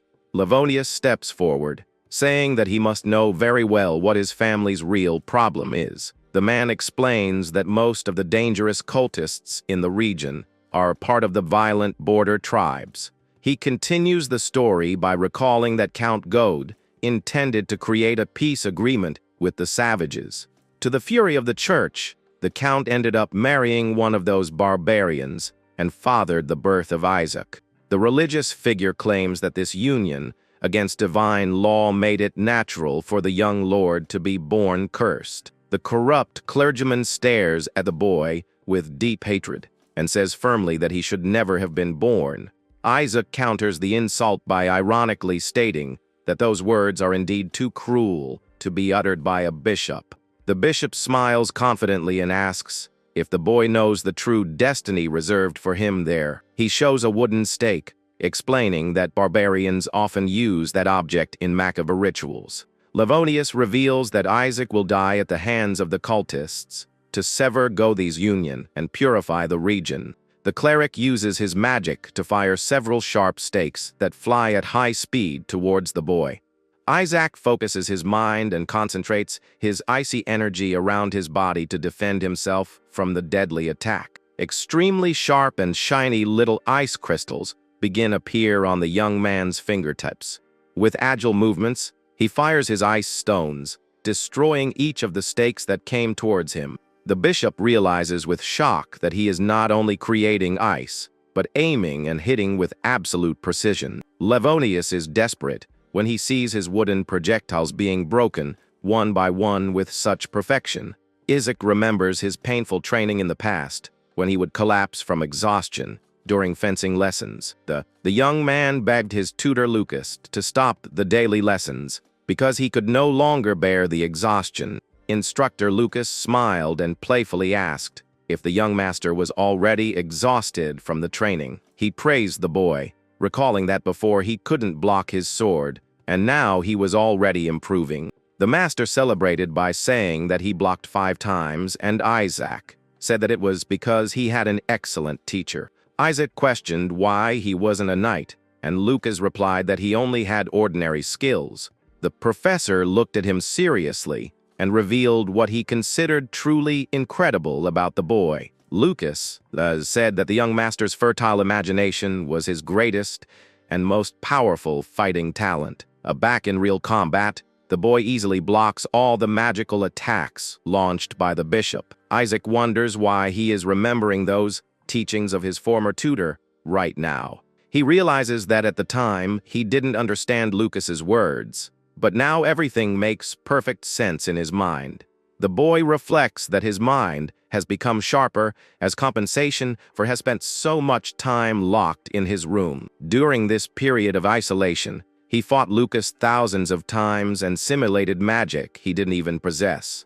Through this constant mental training, the young lord was able to glimpse an impossible future. He concludes that all these imaginary struggles responsible for shaping who he actually is today. Isaac extends his arm with complete determination, ready to put a definitive end to that deadly combat. The young lord delivers a precise blow against the stakes and destroys them with a huge, icy explosion. Amidst the dust, Isaac mentally thanks his former tutor Lucas for being an excellent teacher.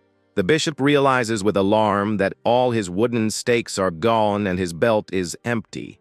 Isaac comments that relying on a grimoire to throw simple pieces of wood doesn't seem very divine. Livonius grits his teeth in intense hatred after being provoked and ridiculed in that way by a child. He reveals that he avoided using his true power before so as not to leave a trace, but now he has no choice. With a somber look, the religious leader simply lets his book fall onto the cold stone floor of the chapel. He begins to concentrate an immense amount of brilliant energy directly into the palm of his own hand. Isaac notices the rapid change in the atmosphere of the place and prepares for what appears to be a terrible attack.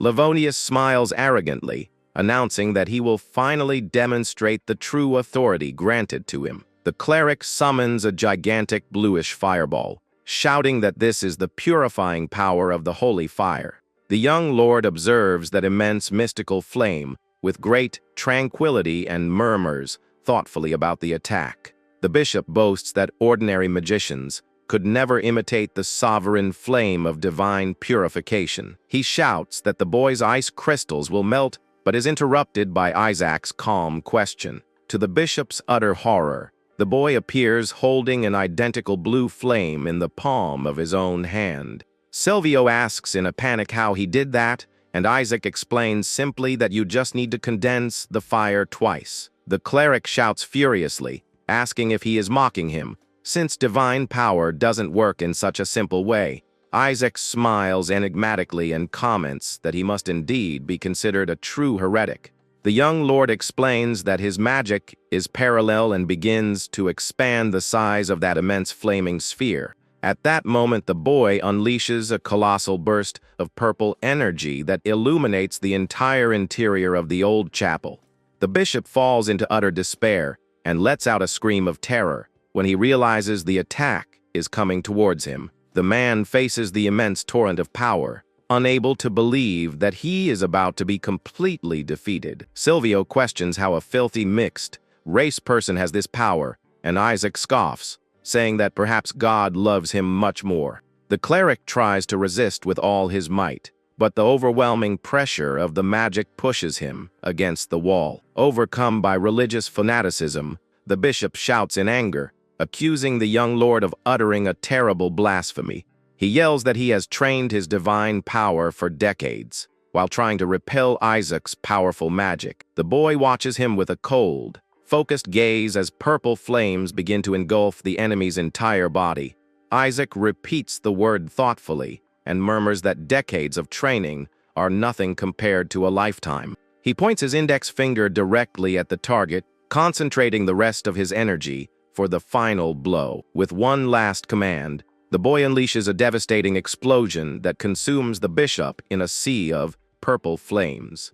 The cleric lets out a final, agonizing scream before being completely disintegrated by the force of the magical attack. Isaac stares at the ashes and comments that out of pure pity he will reveal the real reason for taking his life there. With his eyes gleaming brightly, the young lord approaches the place where his adversary has just perished. The boy confesses that it would be extremely problematic if people found out that he actually knows how to use magic. After the battle ended, the dust finally began to settle, revealing the silence returning to the destroyed chapel. Isaac clutches his chest, feeling a sharp pain, and murmurs that maintaining such a high level of magic still demands too much of him. Suddenly, the sound of heavy footsteps echoes through the place, and the young lord quickly turns, alert, towards the entrance. Kyle emerges from the shadows carrying Randolph's wounded and bloodied body, resting it on his own shoulders.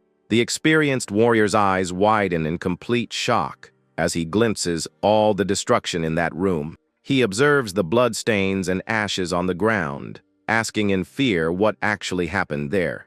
Isaac reflects that Kyle didn't sign a contract and concludes the best thing to do is keep his magic a secret. The boy lies, saying there was a violent dispute between the deacon and the bishop, and that they destroyed each other. Kyle stares at the young lord with a rather serious look, seeming somewhat suspicious of that simple explanation. The boy realizes with relief that the warrior has decided not to ask any more questions about what happened in the chapel. Kyle reports that he managed to defeat all the holy knights, and Isaac thanks him for his excellent work. The young lord remains silent for a brief moment, his expression rather sad and thoughtful. He looks up and asks about Randolph's situation, who remains unconscious on his companion's shoulders. Kyle sadly reveals that Randolph's last wish before he died was to ask that his family be taken care of. As the smoke rises towards the gray sky,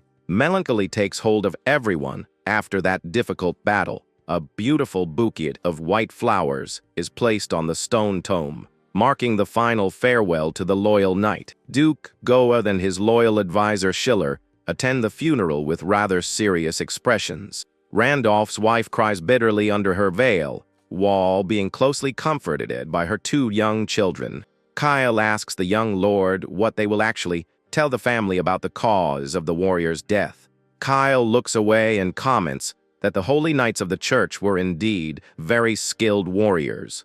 He bitterly confesses, with downcast eyes, that his companion Randolph might still be alive there. The warrior laments, whispering that his friend would have been saved if he himself had fought with all his might. He explains that he needs to act like an ordinary soldier until he can carry out his long-desired revenge.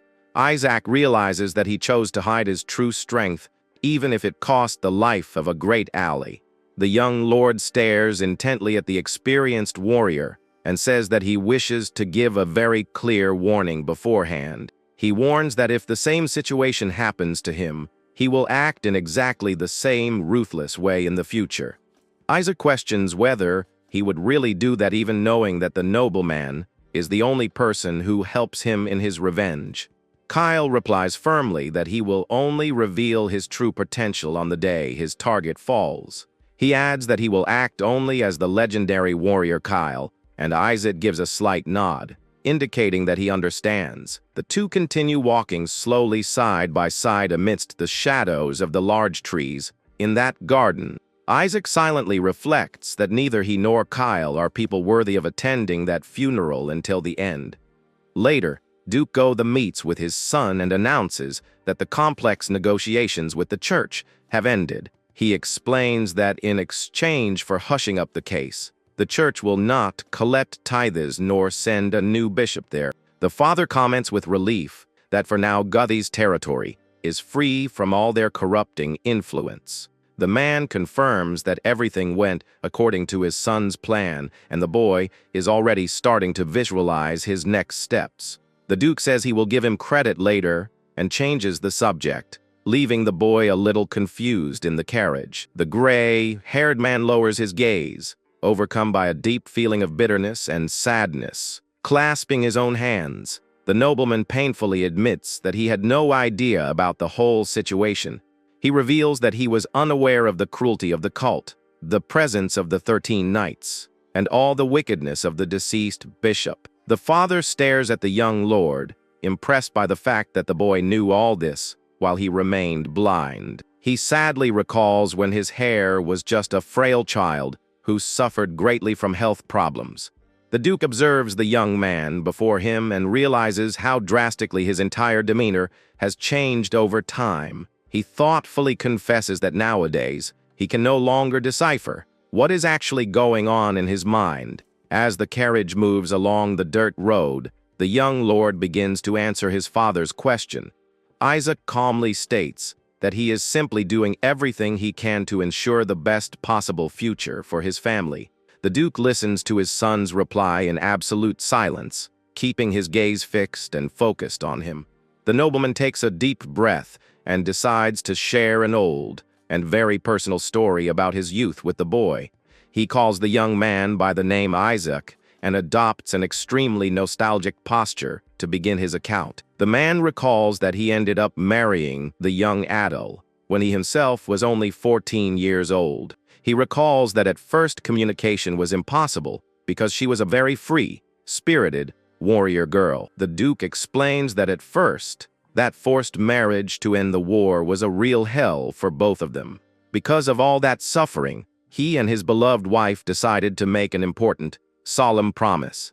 They swore firmly that they would never allow their future children to become mere pawns of the family. The nobleman confesses that at that time they were still very young and knew very little about the hardships of life. Even so, the young couple committed to helping their children live their own lives freely. The two sealed that pact of love by holding each other's hands, filled with hope for their future. The father says he planned to tell that story when his son was older, but things took a different turn. He admits with a tender look that unfortunately the boy ended up growing up too fast for his age.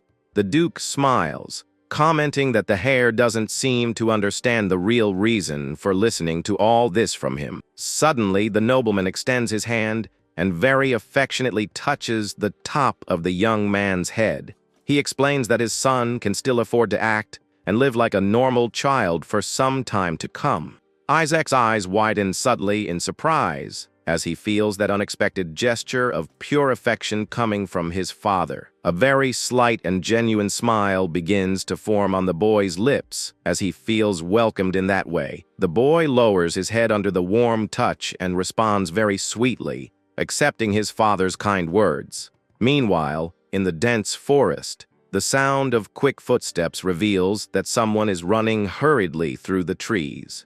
The warrior runs towards his leader carrying a newly arrived letter sent directly from Go the territory. The barbarian leader harshly demands that they bring and deliver that mysterious sealed letter to him immediately. He throws the paper directly into the fire, startling his ally with this sudden action. The man tells his companion to shut up and disdainfully states that the message is nothing but useless garbage. With an extremely somber look, he says that it doesn't matter how many letters the nobles decide to send them. The leader angrily declares that Goathe's enemies will never be able to own those lands. In the office, the Duke praises Isaac and Carlson for the excellent performance they had throughout that mission. The father asks Carlson if there is any reward the skilled warrior would like to claim for himself. The Duke is surprised when the man replies that his only wish is to continue serving the young master Isaac. The father says he could be promoted to commander, but Carlson prefers to be where he can best use his skills. Faced with the warrior's unwavering determination, the nobleman began to tap his fingers thoughtfully on the table. He accepts the request, and the young lord agrees, saying that he will feel much safer having the man as a guard. The Duke officially appoints Carlson as the boy's personal guard and grants him the generous payment of 200 coins. The father turns to his son and says that the time has come for the boy to reveal what reward he wishes to receive. Isaac stares at him intently and announces that he wishes to inherit all the vast lands that belongs to Fickle. The Duke's eyes widened in complete astonishment upon hearing such an unexpected demand from his son. He asks, shocked, if the boy is indeed referring to the dangerous and icy territory known as Winfield. Later in the training yard, Kyle and Isaac begin a friendly sparring session using wooden swords. The two training swords clash with great force,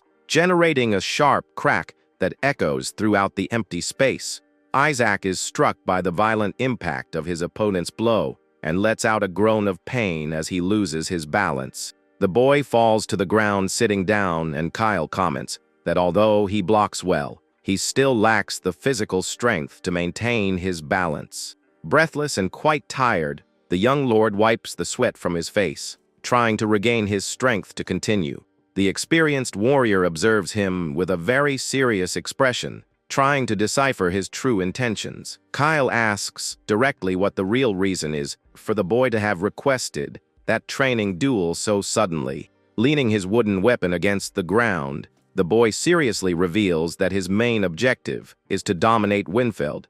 He warns that Kyle doesn't need to know the details, but assures him that this achievement will facilitate his future revenge. The warrior remains in absolute silence, merely absorbing the enigmatic words spoken by the boy. With their positions settled, the two begin another round of training in that immense stone courtyard. Kyle advances at high speed with his weapon drawn, applying immense psychological pressure to the young lord.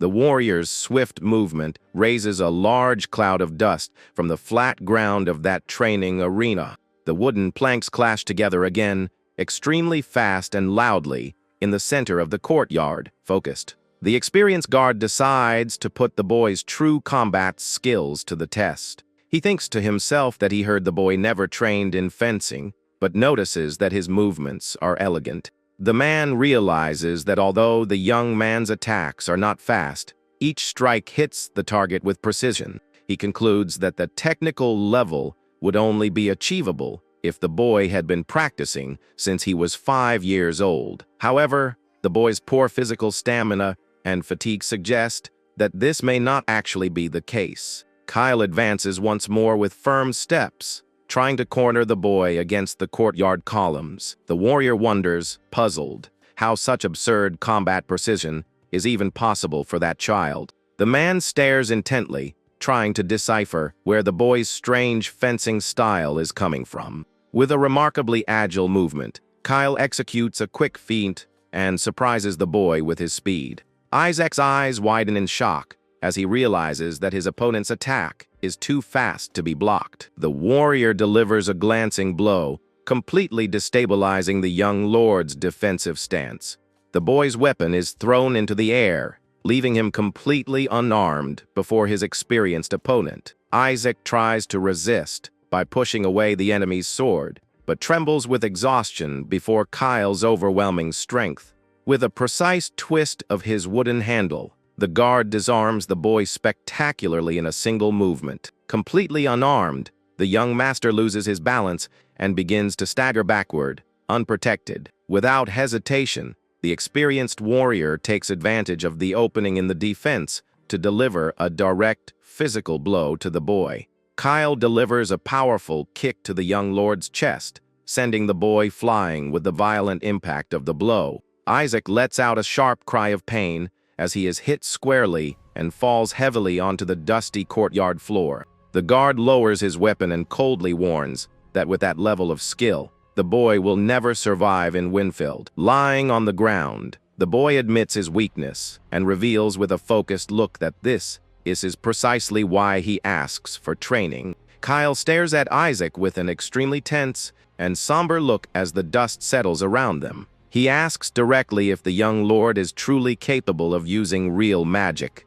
Isaac questions the lie, reminding everyone that the subdeacon would never be strong enough to defeat the bishop alone. Kyle explains that high-level warriors can accurately gauge the true strength and aura of their opponents. The young master smiles slightly, wondering if he shouldn't continue hiding his extraordinary abilities. The warrior retorts, saying that the boy already knew of his full strength ever since he defeated the paladins of the church. He takes advantage of the fact that the courtyard is completely empty and without witnesses to speak with total frankness to the young man. Isaac agrees that using magic would make things easier, but would cause the political isolation of the Go family. The boy reveals that he possesses the same special physical constitution as a legendary 10th class mage. Kyle is startled to realize that he is referring to Zeke von Goth himself, the only 10th class mage. The boy explains that the ancient ancestor also suffered from mana explosions but overcame this using rare artifacts. At this point, the boy wonders quite thoughtfully what he should actually do about himself. Kyle realizes with surprise that the fact that the young man can actually use magic is proof that he has overcome the curse. Isaac nods slightly, confirming that he has indeed overcome this, just like his ancestor.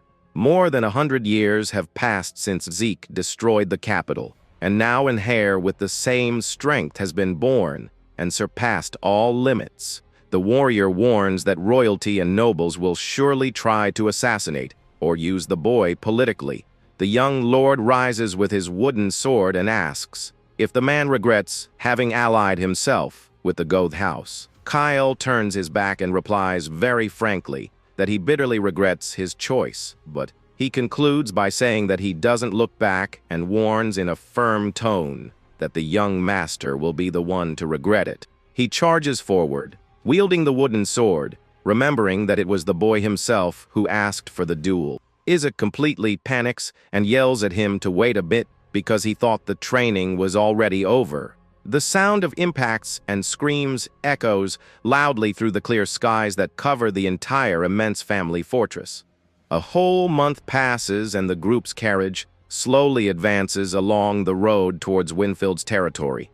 Schiller comments that Hans and Gisela will be very sad, but Isaac finds his sudden concern strange. The advisor adjusts his glasses with a slight smile, saying that he knows very well that the young master cares. The young nobleman silently averts his gaze and stares at the cold landscape through the carriage window. He recalls with apprehension the moment when he tried to release that dangerous purple flame from his hands in the past. At that moment, he felt very clearly that his own frail body could barely withstand all that power. He admits that he still doesn't control the mana explosions and prefers to see them sad than risk death. The boy concludes by saying that he doesn't want to give even the slightest chance for a terrible tragedy to happen to his friends. Outside, Kyle calmly rides, guiding the group, and suddenly hears the sound of crows flying through the forest. The territory of Winfield, that belonged to the traitor Fickle, is a desolate place stained with the blood of monsters. Due to the extreme climate of intense cold, that land is considered infertile, where nothing is able to thrive. Furthermore, the region is the first line of defense against enemies, which makes Isaac remember his past life. Suddenly, a shrill and frightening sound echoes from afar, causing the young master's eyes to widen in alert. The carriage rocks violently, and Schiller immediately realizes that the sound of a horn indicates a monster attack. The soldier opens the door in complete despair, shouting that the group is being surrounded by the creatures. But the young master is completely shocked and confused when he sees exactly who the soldier standing before him is. The warrior with a spear in hand is none other than his loyal and beloved servant Hans, who came in secret. Hans stands firmly to defend the carriage in the middle of that cold, snow-covered forest. Isaac demands to know immediately the reason for his presence there while Schiller coughs, disguising his nervousness. The advisor sweats profusely as he is stared at with a deadly look by the young master, who senses his complete complicity. Schiller justifies himself by revealing that Hans begged him every single day without stopping to be able to accompany him on the trip. Hans shouts firmly that no true master should leave his faithful companion and servant behind. The young master puts his hand to his head and lets out a long sigh at his subordinate's stubbornness. At that same instant, a sharp black paw stomps with extreme force directly onto the icy, stony ground. Suddenly, a pack of dangerous beasts, known as hell wolves, emerges from the shadows surrounding the group. The terrifying creatures display their sharp teeth and menacing red eyes gleaming with pure hunger. The hell wolf is an extremely feared magical beast that actively hunts throughout the region. Kyle prepares for the fight knowing that these beasts are intelligent and always attack the most vulnerable target. The beasts run at high speed, knowing exactly who the most defenseless target in the group is. Kyle rides swiftly, trying to intercept the giant wolf before it gets close to the carriage. The experienced warrior focuses his attentive gaze, realizing that the situation is spiraling out of control. The terrifying beast leaps with sharp claws, lunging directly at the carriage's cabin. Hans trembles with terror as he sees the monster approaching while Isaac watches the scene completely motionless. Suddenly, a hand firmly pulls the young servant back, trying to save him from that deadly attack. Schiller drags Hans into the vehicle. At the exact moment, the beast crashes into them. The strong impact completely destroys the wooden structure of the carriage, generating a huge explosion. Schiller acts quickly, using his own body as a shield to protect the young lord amidst the rebel. Isaac recovers from the shock and stares at the chaos around him, overcome with immense concern for the others. The boy desperately calls out his servant's name when he sees that he is not around after the accident.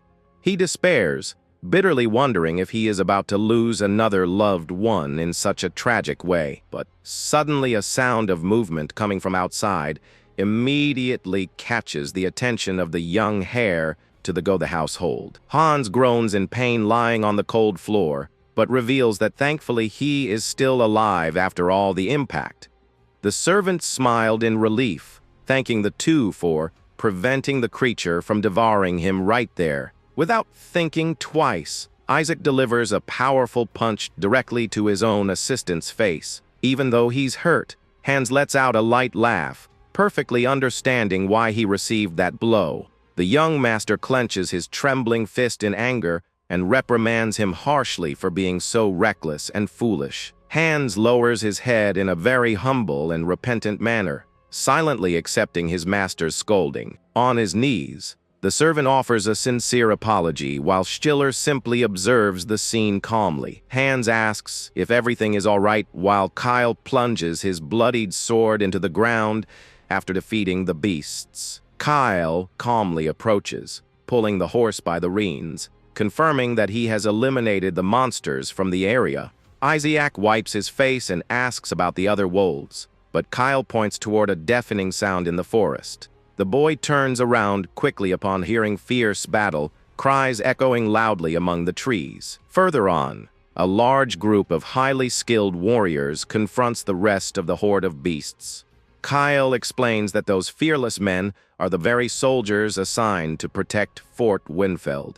To everyone's astonishment, a gigantic, naked warrior fights in the middle of the group, using only his brute strength. The bald brute displays a maniacal grin of pure amusement as he tears apart the wolves from hell. Isaac and Kyle exchange uncomfortable glances, silently agreeing that the guy is indeed completely insane.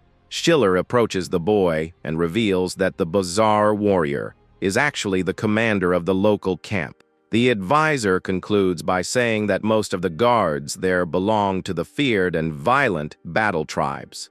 The giant approaches laughing and greets Schiller, rather ironically calling him his older brother. The butler lets out a long sigh and retorts that he is not his brother, but rather the chief advisor of the Go the household. Schiller asks if he received the official letter, but the giant Bessemer admits, confused, that he probably threw it away. Bessemer stares at the little boy next to Schiller, asking very sharply who that child is. The big guy's eyes widen as he remembers that he was the frail boy who looked like he was about to cry at any moment. Schiller demands that he show more respect, while the brute merely comments in surprise at how quickly time has passed. He holds Isaac's face, laughing, and says that the boy is the spitting image of his beloved, deceased warrior mother. Completely irritated by the giant's lack of manners, the young master curtly asks him to get dressed quickly. Meanwhile, the other guards continue cleaning the camp and tending to the warriors wounded in battle. Schiller formally announces that young Master Isaac is from that moment on the new Supreme Lord of Winfeld. Bessemer adopts a rather serious and thoughtful tone upon hearing the mention of the name of the former traitorous Commander Fickle. The giant scratches the back of his neck and says that the traitor got what he deserved, noting that the boy doesn't seem sad about his death. Schiller instructs the commander to serve the young lord during his brief stay that dangerous territory. The brute extends his enormous finger towards the boy, showing that he is quite confused by the whole situation. He asks very rudely if that boy wasn't actually the cursed and weak heir of the family. Ignoring the giant's gruff tone, Isaac stares at him with great firmness and demands an immediate answer on the matter. Bessemer fixes his sharp gaze on the boy, surprised to notice such determination in the young lord. Isaac holds the gaze with an extremely cold demeanor, unfazed by the giant's size or posture. The brute bursts into laughter and cheerfully admits that the boy in the suit inherited his mother's strong spirit. Bessemer holds his enormous axe and advises the boy to go home at once while he politely asks. He claims that on the battlefield nobody has time to worry about a weak and cursed boy. Schiller screams in horror at his brother's extreme lack of respect for the rightful heir of the family. The giant ignores the warning and lets out a mocking laugh, demonstrating total contempt for the boy's authority. Isaac coldly retorts, saying that if he is expelled, the entire camp will be completely destroyed soon. The boy explains firmly that this will happen very soon because the legendary wolf king will make his appearance. Bessemer grips the axe handle very tightly and asks sharply what a child would know about it. The warrior raises his sharp weapon in a rather menacing manner, attempting to intimidate the young heir of the family. He gestures, indicating that he defeated the Wolf King years ago, and tells the boy to stop talking nonsense.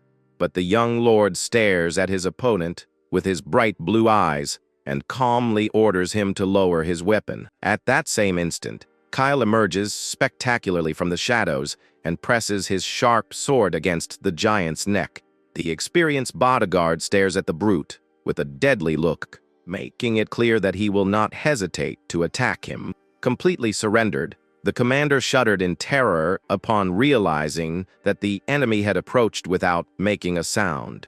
Isaac makes a dismissive gesture, saying that the choice of believing his warning rests solely and exclusively with him. The boy earnestly warns that if anyone interferes with his mission, he will not hesitate to eliminate the obstacle. The giant laughs with emotion and admits that even though he is frail, the boy truly possesses the blood of those two heroes. Isaac begins to unsheathe his gleaming metal sword in an extremely confident and imposing manner. He loudly proclaims that he inherited the legendary blood of Adil, the daughter of the great chief of the barbarian tribe. Schiller watches the scene with immense apprehension as the boy challenges the commander to a duel. With his weapon in hand, the young lord states with complete conviction that he will defeat the brute in that combat. The boy points his blade at Bessemer, declaring that he will take control of the camp once and for all.